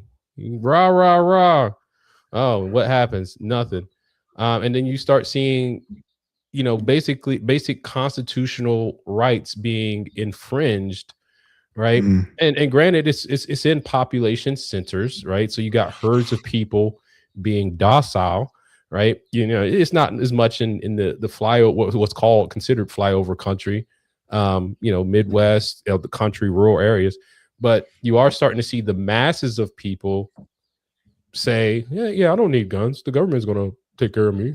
They're not tyrannical. They can never have that. That could never happen. So it's, do you think people are becoming too docile, or am I off base with that? No, you're not so. Yeah, I think a lot of people are just not informed. I think a lot of people are in their own algorithms that either, well, I'll say this, because the left could be very aggressive, obviously, and they have been, but they, a lot of them don't work, and they're also being paid to be protesters. The right doesn't really have a version of that, I don't think, of like paid protesting, and most people on the right probably work. They just happen to be more responsible. I think they happen to be more disciplined and more conscientious. They have families, so that also helps. And then people are entertained to death too. I think that's another part of it. Where where everybody's addicted to their phones. Everybody's has Netflix and has a million different different apps that they could watch unlimited shows and movies. So I think that's and obviously, and we're also a very neutered country as well. Yeah, we are.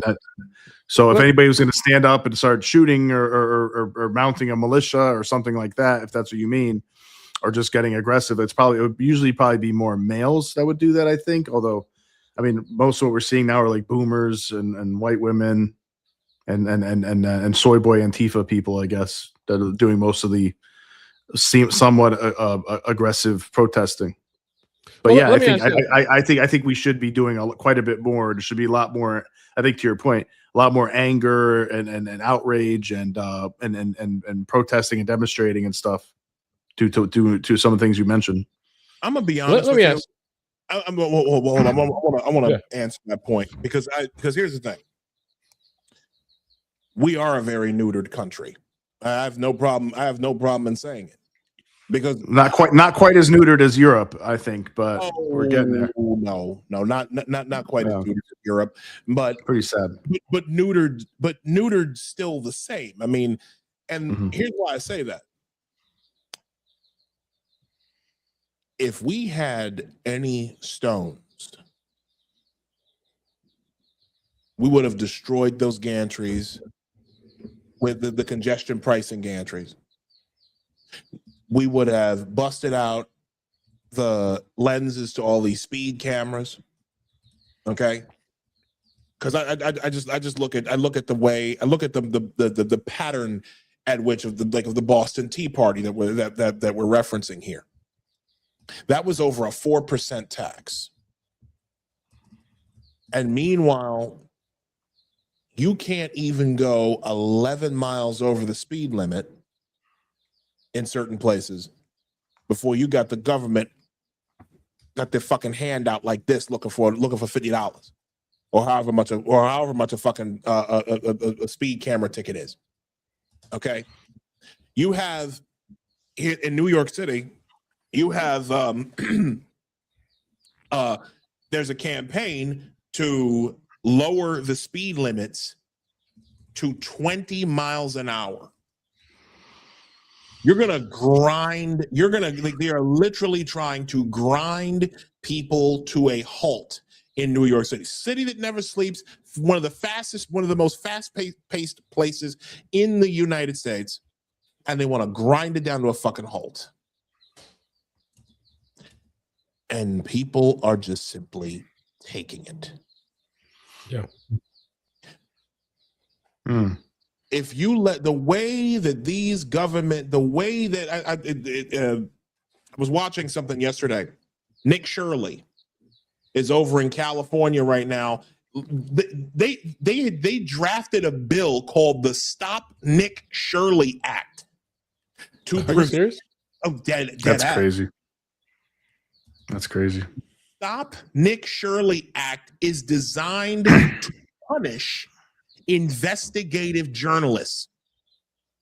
And the way they were talking, the way these elected officials were talking to Nick Shirley, because Nick went, yo, shout to Nick Shirley, because the boy went straight to these people's faces and was like, so what is this about?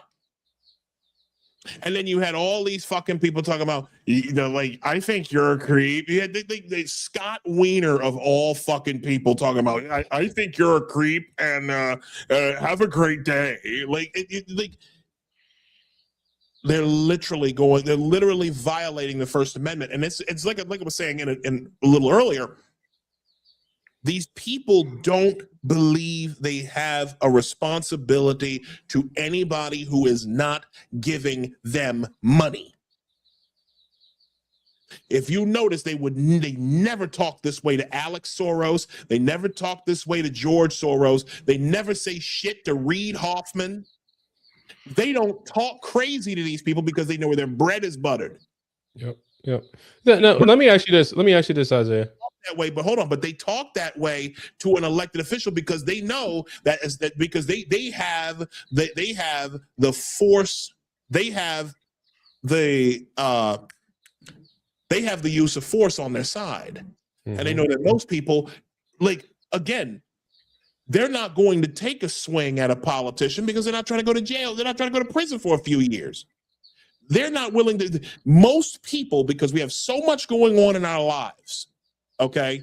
And I'm not condoning, I'm not endorsing anything crazy, anything illegal. What I am saying is we have become such a low risk, low energy country. We are a low T. We are a low T civilization. That's a real thing, by the way. It is. Mm-hmm. Yeah, it is. We're not doing what needs to be done. We are not going at these politicians. We are not telling these people, you fucking assholes, we voted for you. We voted for you. Our taxes pay your salary. You do what the fuck we ask you to do. But they don't want to do that. We become a country of low T micro penis having people, man. Yeah, because it gave all the fucking testosterone to all the girls who wanted to trans themselves. That's what the fuck. What color are they going to be on the flag? Micro penis. Oh, they're gonna have like a mini stripe, a little stripe, all the way at the end, all the way. But when that triangle goes all the way to the end, that'll be the micro penis, that little one. You need a magnifying glass. It'll be like the tip. It'll be the tip. It'll be just a tip. Just a tip. No, but Isaiah, do you think this is one of those philosophical questions I have, right? Yes, sir. I love these. Do you think people want freedom or more comfortable chains? More comfortable chains. I do. I think people want more comfortable chains. I do because more freedom requires work. Freedom requires work. It don't take much. Listen, that's how these people are able to get whatever they want. They make shit seem. Why do you think DoorDash and Uber Eats and all these other delivery apps, why do you think that these spoiled fucking people have no problem spending $70 for a burger and fries when they could walk their ass downstairs in their building, go across the street, and get the same meal for $20? Because it's easy. They don't have to leave their house. Yep. Why do you think that what were when the powers that run this world, when the globalists were trying to sell CBDCs, central bank digital currencies, when they were trying to sell that to the population, what was the thing? Like, what were they trying to do? They were trying to sell ease of use. You could transfer funds to other people very easily. You could do you see how easily you could pay your bills? Yeah. And watch how and watch how much difficulty they were going to have when your shit got cut off for not saying the right things, for expressing the wrong beliefs online, and that's when you got put into the digital gulag. That was why the Biden administration had a CBDC program ready to go. But that's neither here nor there. My overall point is we like things easy. We like things as long as it is low risk and we don't have to break a fucking sweat, we'll do it. But the problem is what happens when you take that low risk, low T life. This is what you end up with. You end up with bike lanes everywhere. Yep. You end up with 20-mile-an-hour speed limits. You end up with your fucking roads looking like the surface of the moon with all the craters and potholes and shit. That you end up in the Bronx with you've got bridges falling apart in the Bronx. Right now, you have all sorts of things going on. You have an empty fucking economic zone in the Inner Harbor. Both pavilions and the gallery are empty, gone. Yeah. And what are they going to do? They're going to build two. I don't know if they're going to ever pull this off, but they want to put two towers. They basically want to cut off the Inner Harbor from everybody else and turn it into a fucking Zoom background. Do you think any of these people have ever read the book Think and Grow Rich? No. It was funny. I've been reading that book this week. Hey, Randy, how are you? Great. Thanks for joining us tonight. What's up, Randy? I've been reading that book this week recently, and it's interesting because part of Think and Grow Rich, it talks about this very like communist nature of wanting to do something, wanting to get something for nothing. It actually brings up a lot of the socialist movements, that were involved. But you talk about low T, man. That is a real epidemic. It's a real problem.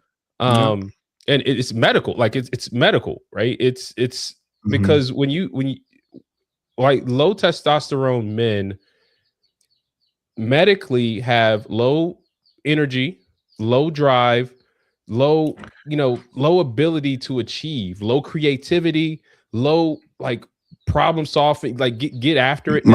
Micro penises. Very small testicles. Like you got little robin egg testicles. Yeah. But I'm saying it's chickadee eggs. It's a real problem. And you got quail eggs sitting in the fucking little Oreo eggs in there. Oh god. Yeah. No, it is. No, you're right. I'm fucking up. It is a real problem, man. Bunch of soy boys, needle dicks, bro. And again, they gave all the bitch asses. Yeah, bitch ass. Oh my god, yes. I mean, it is. That's a problem. And Joker says that's because they're blocking chemicals are in our food. Estrogen inducing chemicals are in our food. I'm seeing that. Sedentary lifestyle, I'm sure, has something to do with it too. Playing video games too much, not getting enough sun. The guys aren't trying to fuck anymore. They're not trying to talk to girls. Not trying to get with girls. Guys and girls hate each other now. Like a big swath of them. It's really, really, really bad. Really unhealthy for any society, man. And it's part of subversion and demoralization, like Yuri Bezmenov talked about. We talk about every week. You know what's back? It's working. It's working, man. You know what's making a raging comeback though, dudes? Street harassment. Oh, catcalling's back? Catcalling's back. I think it's a good sign. Nature's healing, man. Nature's healing. No. I'm saying anti-catcalling, that like leftists in New York City. You have the city actively. You see it all the time on the trains and the subway. Oh, the advertisements. Yeah, like let's end. I'll tell you why that's happening, because they supported a shitload of Latinos, man. Like they're known for that. Latinos are known for that shit, man. Like they'll fucking whistle at anybody. It's all this shit. I lived in Costa Rica for a while. That's how they are, and then Mediterranean people in general, man, too. Like just it's like a Latin thing. Spaniards, Italians. I hear you, but that's huge. That's huge over there. It is. What is it? What is it? It's because the trans identifying men, right? No. I'm dead serious. The men in dresses demanded that the street harassment taken off the board. Anti-street harassment got taken off the board the second those freaks started saying that the catcalling was gender affirming to them. Wait, are you kidding me? Hold on, man. So listen, hold on. Let me say this, man. This is a long game theory that I have, right? Go ahead. This is how we know men rule the world. Men are out here saying. I got something to say about this too. Go ahead. Men are saying men can be better women than women, and changing the rules again back to men. Maybe there's some grand man scheme out somewhere else saying, "Hey, we told y'all, you should have just left it alone to begin with."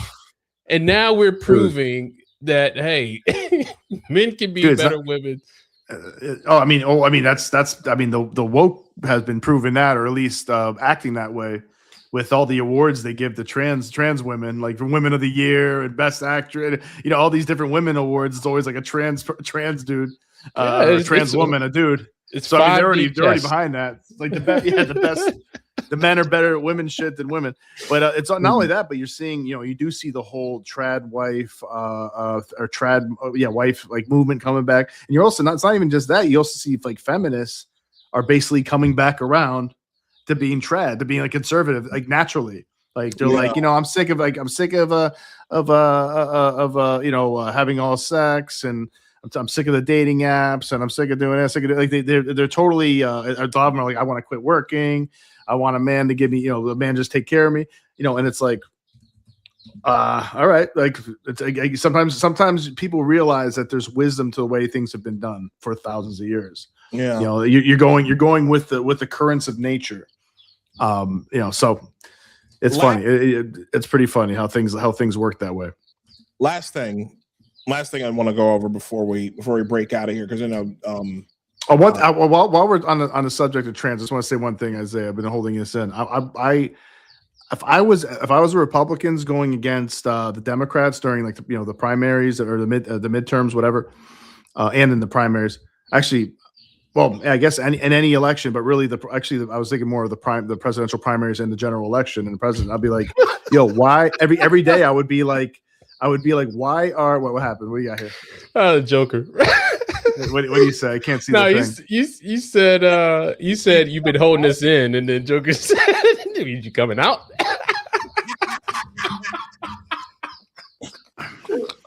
I love it. Joker, come on. This is serious, Joker. This is serious, man. Don't be saying that kind of thing about me. This ain't an Ellen episode, man. Come on. Oh my god. Date myself with that reference. What was I talking about? Yeah, general election. I would just repeatedly, if I was a Republican candidate or any of them talking about the Democrats, I'd be like, I don't respect any Democrat candidate for president unless they're a black trans woman. Like, I'm like, why do you not have a black trans woman as a candidate? I would just keep on beating that over their head just as like a way to troll them, but also like answer the question. What I thought, black trans women, come on, I got or just a trans woman, whatever it is. It's like that. I thought that was the backbone of your whole party. Like that's well, that's why they're pushing up Wes Moore. Are you guys big? Are you guys bigoted? Like you gotta be a black trans person. Well, that's why they'll push Wes Moore. Yeah, you think so? You think the party will push him? Wes Moore is a black trans woman. Is he really a woman? Nah. Have you seen him in interviews? Yeah, I that's what I remember. That's what I remember him. That he was kind of like, I thought he was kind of sweet, kind of feminine. But I mean, he is. That's all I remember. That's what I remember. I mean, oh boy, but I haven't seen much of him. I remember getting that vibe. I'm like, he has the name Zes Moore for a reason. Yes. I remember hearing that. You know what? He's zesty. Maybe I need to do a show. You and we need to do like a show about this because I really need your dossier of fucking evidence that you got about this. But last thing, I gotta see more. I gotta see more of Wes Moore. Oh boy, Are you sure you want that? Well, no, I don't want. I don't want that. But to have a good judgment on this guy. To Joker's point, now you coming out, man. What are you doing? Listen. Hold on. I just want to say I've been having an affair with Wes Moore. Oh gosh. There's your answer, Joker. Joker, there is your answer. All right, Joker, you made it come out. Now it's gonna be all over the news. And I'm brave enough to come out and say it. I want more Wes Moore. Does Josh Slocum know? Do we gotta have him back? No. Don't say shit to Josh. Don't say shit to Josh. You don't need this. We don't need that kind of drama on our podcast, bro. No, it's not even funny. I'm not trying to get disaffected, man.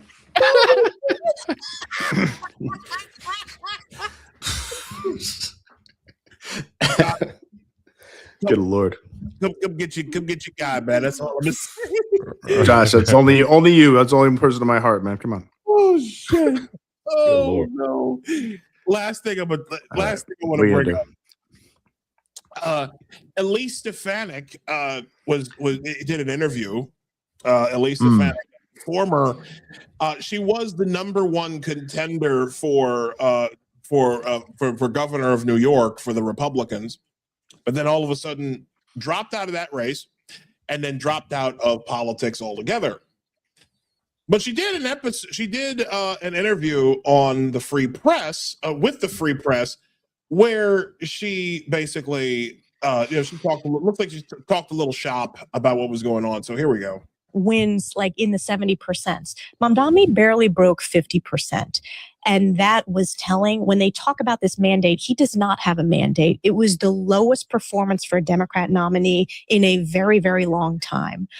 So I think people are going to judge him by his record, which is very poor in the first 100 days, and it's only going to get worse. I think you're seeing increased fractures between Mamdani and the police commissioner, who, Tish has a much more tough on crime approach. And that is not jiving with what Mamdani's platform is, which is essentially defund the police, which is going to cause a skyrocketing of crime in New York. So I think it's going to unravel pretty quickly. Hochul goes where the wind goes. She was a moderate in terms of when she was in Congress. Now she's endorsing the socialists. She just wants to get through this next re-election. She will raise taxes after the election, just like she did with congestion tax pricing. I think it's going to be important for the Republican Party to rebuild over time, to have an apparatus, which frankly doesn't exist very strongly outside of some key regions and key congressional districts. We have a lot of work to do. Yeah, well, ma'am, as much as I respect Elise Stefanik's points that she made there, you could have helped things by maybe staying in the race, because you did leave. You dropped out of the race for governor really before it even gotten started, and now we have this guy, Bruce Blakeman, who is completely unserious. Again, I don't want to bag on him. I've been saying this. I don't want to bag on him too much, because he's not here to defend himself, obviously. And I want to talk to him. But between Larry Sharpe and Bruce Blakeman is the front runner. This guy has no really a very small social media profile. You got less than 15,000 followers on X last time I checked. You've got one video, a 30-second campaign video. Like literally, it's like I made this comment a couple of weeks ago. It's as if you started a website to run for governor, and then you started a YouTube channel to run for governor, and then forgot you made one. There are no policies on his website. Okay, no policy ideas, just Oh, a bunch that's of right. I'll do it. Yeah, I'll do, like, I'm gonna do this. I'm gonna do that. Like, there's nothing there. He's the county executive of Nassau County in Long Island.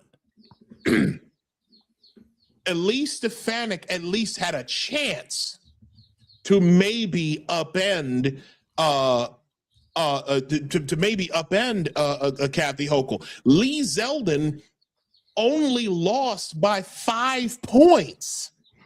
Lee Zeldin was supposed to get blown the fuck out 4 years ago. So now what's going to happen, or at least what I've been hearing, is that this lady is trying to stay in office until 2036. She wants to remain the governor of New York for 10 years. Because we don't have term limits here in the state of New York. I need to get some. Well, sure, absolutely. But my question is, but what do you think about this logic? And we'll go around the room. Why are Republicans just throwing certain states? I mean, they threw Virginia, they threw Indiana, and they've thrown New York. It's like, what is the deal here? I'll wait. I'll listen to you. Well, I mean, so I don't know. I look at it because I actually ran for office in Baltimore City. I don't know if you guys know that. And it's one of those things where I got no help from the Republican Party in Maryland. Barely any help from the Republican Party in Baltimore City, mainly because it's defunct and barely exists. But Republicans in general, particularly in blue states and in blue areas, it doesn't have a bench. It doesn't, kind of do that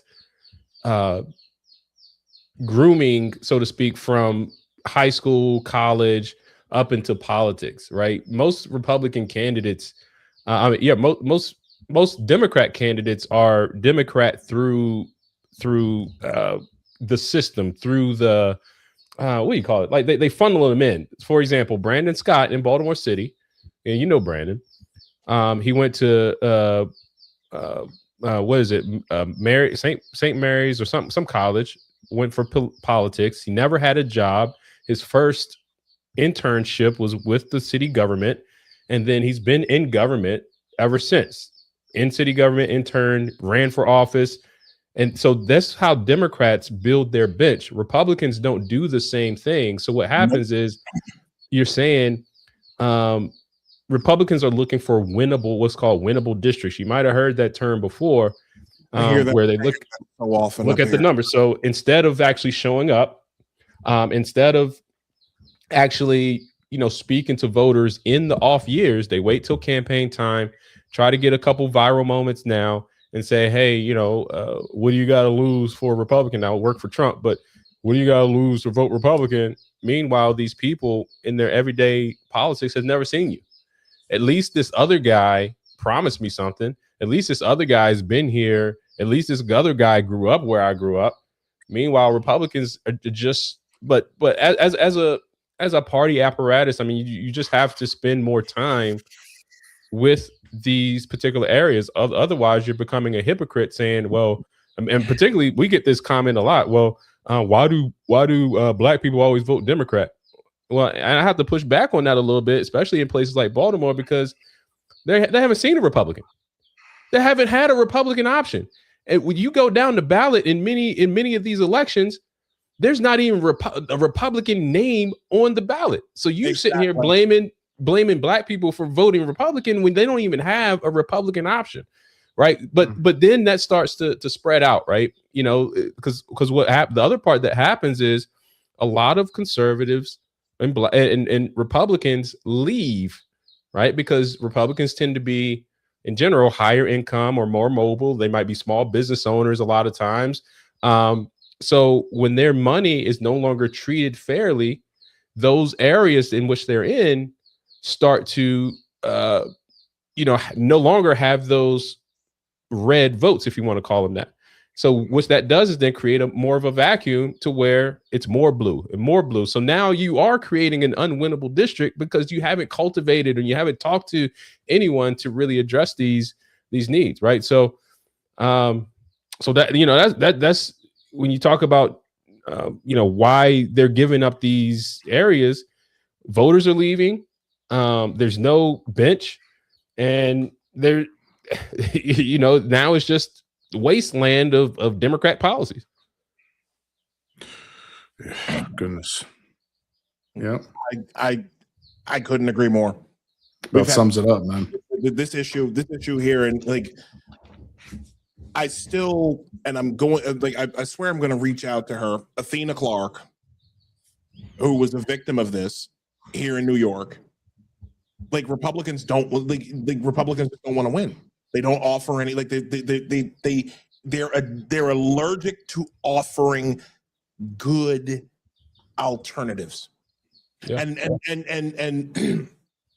to Jovani's point, growing up in Baltimore City, I would see, I don't think I ever remember seeing a Republican make it to a general election. They're like Republicans.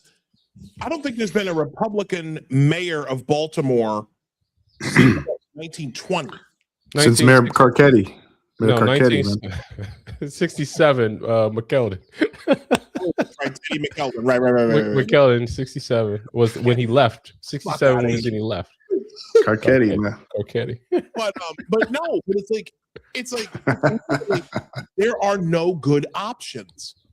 Now, granted, and see, a guy like me, and I've been officially banned from running for office by the missus. She said absolutely not.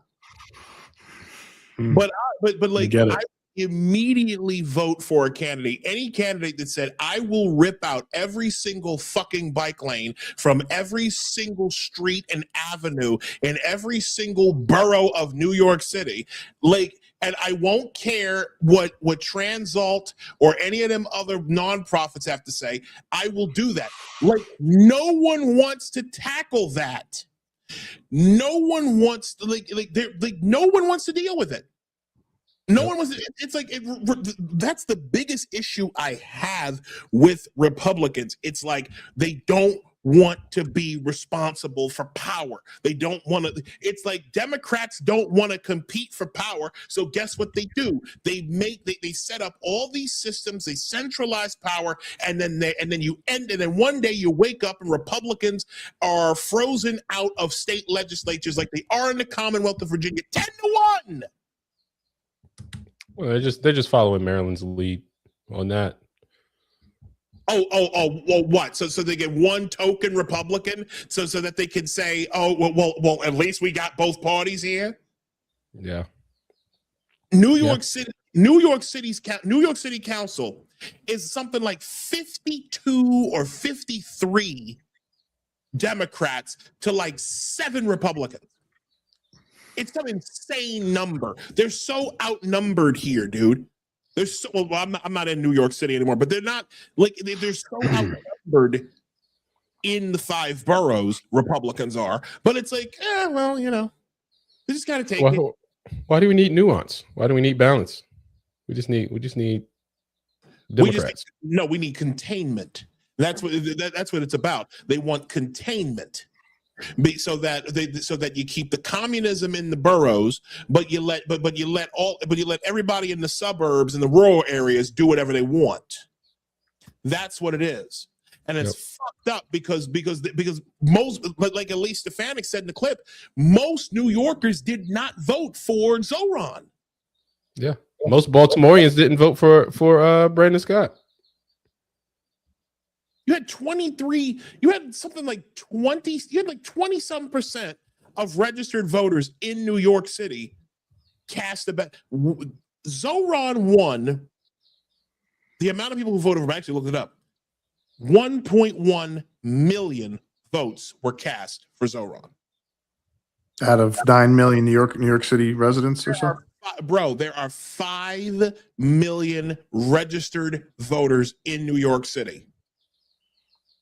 and only 1.1 million of them actually voted for Zohran. It's insane. It's insane. It's like the majority of people who live in New York City did not even vote at all. Yeah. And that's it's like everyone, it's like the voting populace is so demoralized. They're simple, they got jobs, they got too much shit going on in their own place, and they don't want to actually do anything. They're just and the other part of it too is that they don't vote in the right elections either. Because I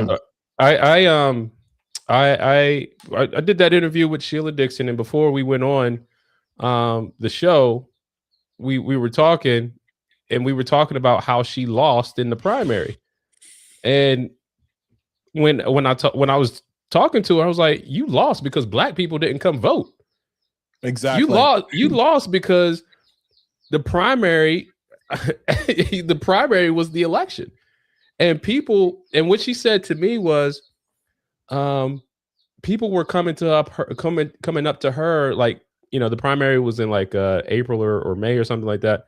She said people were coming up to her closer to the election time to like November, saying, "Hey, I got you," and she was responding to them like, "The election was passed. I'm not running now." So they were trying to vote for her in the general election when. So you got so many people disenfranchised to, you know, and vote. A lot of people don't vote locally either. That's and they're not coming out in the right elections. Yeah, that's insane how that works. All right, they don't vote locally. They don't vote in midterms quite as much. It's all president. It's always president. That's the only thing anybody really cares about. It seems like. Yeah. And honestly, it might be the opposite that they probably need to care about, like more so. And that's huge, you know, because going back to Joker and what's going on in Virginia, April 21st is when they're voting on this map redistricting, right? So, you know, I've been in Virginia a couple of times over the past few weeks, and you know, you see all these signs. One is saying, you know, stop the redistricting. It's, you know, there's a lot of signs out there saying to vote against it. But the signs that are for redistricting only say stop the MAGA power grab. Like, it's just because they hate Trump so much that they're willing to destroy their own state to go against Trump. When your hatred of one man becomes larger than your love of the ground you walk on, the place in which you live, that's what you end up with. Yeah. This is why the theme of the Just the Guys channel is only monkeys litter, because only monkeys destroy their own place. Only monkeys mess up, put filth in their own communities. Only monkeys vote for things and do things that are detrimental, you know, to their own lives. So you're constantly voting for Democrats, you know, raise your taxes, you can't afford food, you can't eat. Only monkeys litter. So that is the theme of the Just the Guys channel.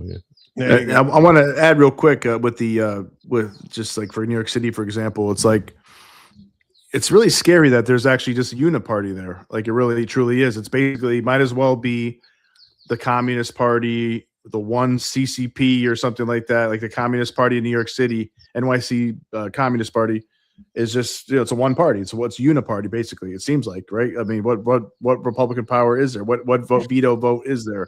And just you think about that, when there's only one party, basically, like, it's just unlimited opportunities for corruption. There's no, you don't vote them out. There's no accountability. So who's going to stop them from like, yeah, just take some more money. Let's take some more money here. Let's take some more money here with our NGOs, with our $30 million for what? 3 grocery stores, government grocery stores. Mamdani said, oh my in God. 2020, by 2029. Yo, if there was ever a Really? money laundering a plot, Yeah. Listen to this. Those little, it's going to be, you know, it's going to be a small grocery store. It's not going to be like a big Stop and Shop. It's going to be a New York City, like medium-sized, small grocery store, probably, right? And it's going to be, how's it $30 million for that? And why is it going to be 2029 when they're going to build it? Like, what are they doing? because Zohran knows that he's going to be out of office, and that's when they can run off with the money.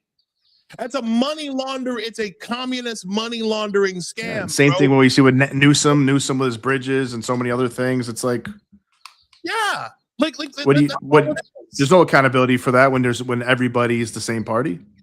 Exactly, and that's what we're dealing with. Listen, but people don't know that. People don't realize that. People are very stupid and ignorant, man. Bro, in general, across the country, they just don't know anything about this stuff. It don't take no 30 million. It does not take $30 million to open a grocery store, people. It might take 3 to 5 million, depending, but it don't take no $30 million and over the course of 3 years.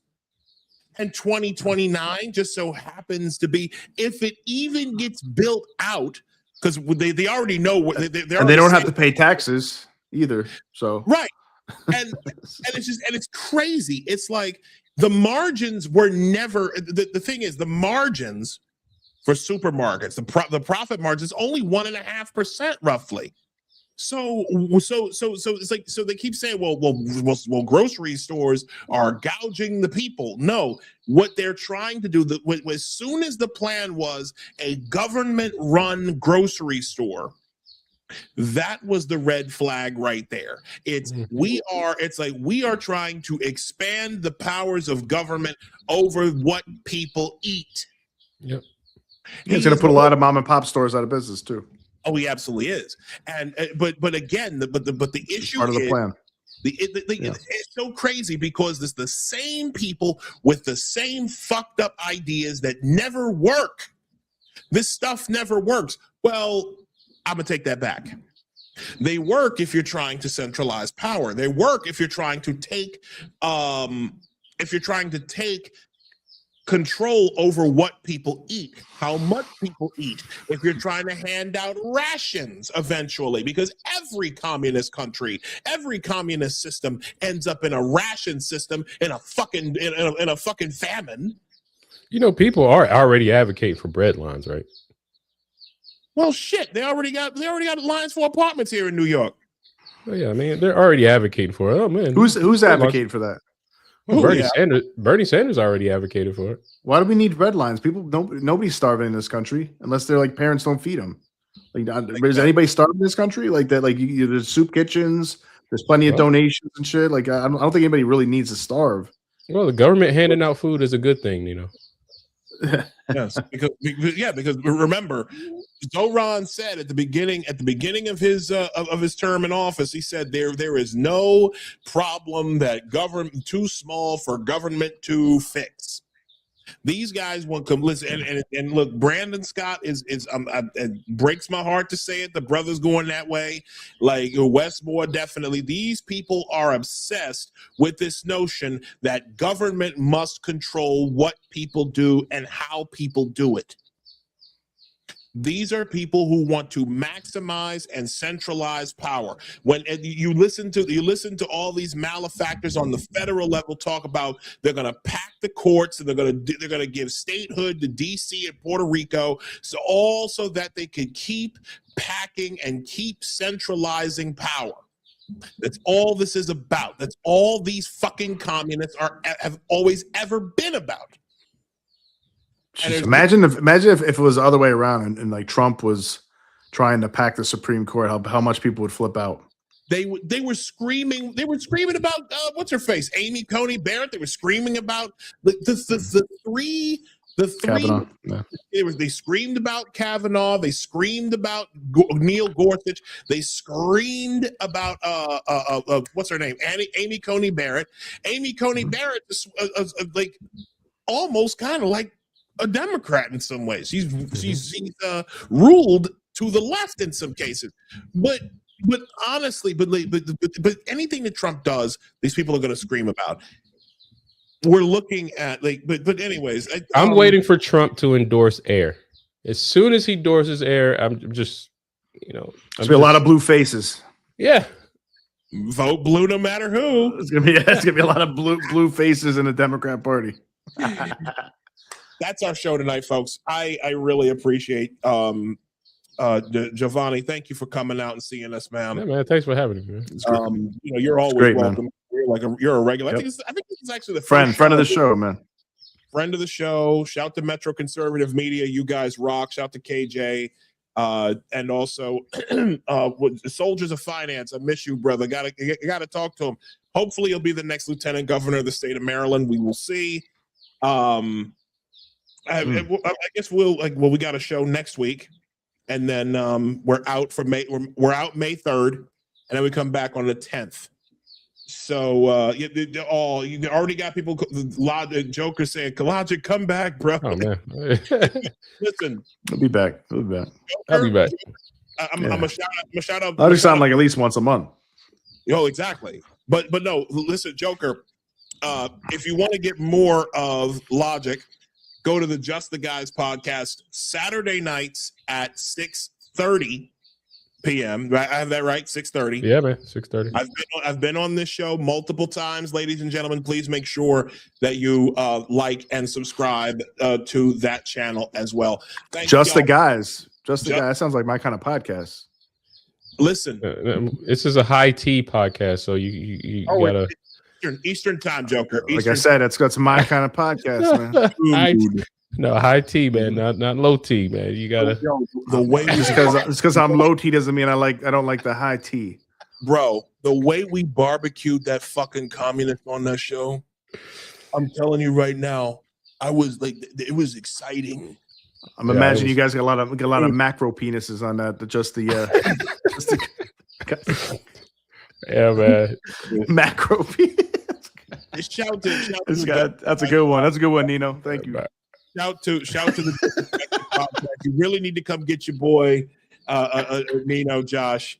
We'll see y'all next week, 8 p.m.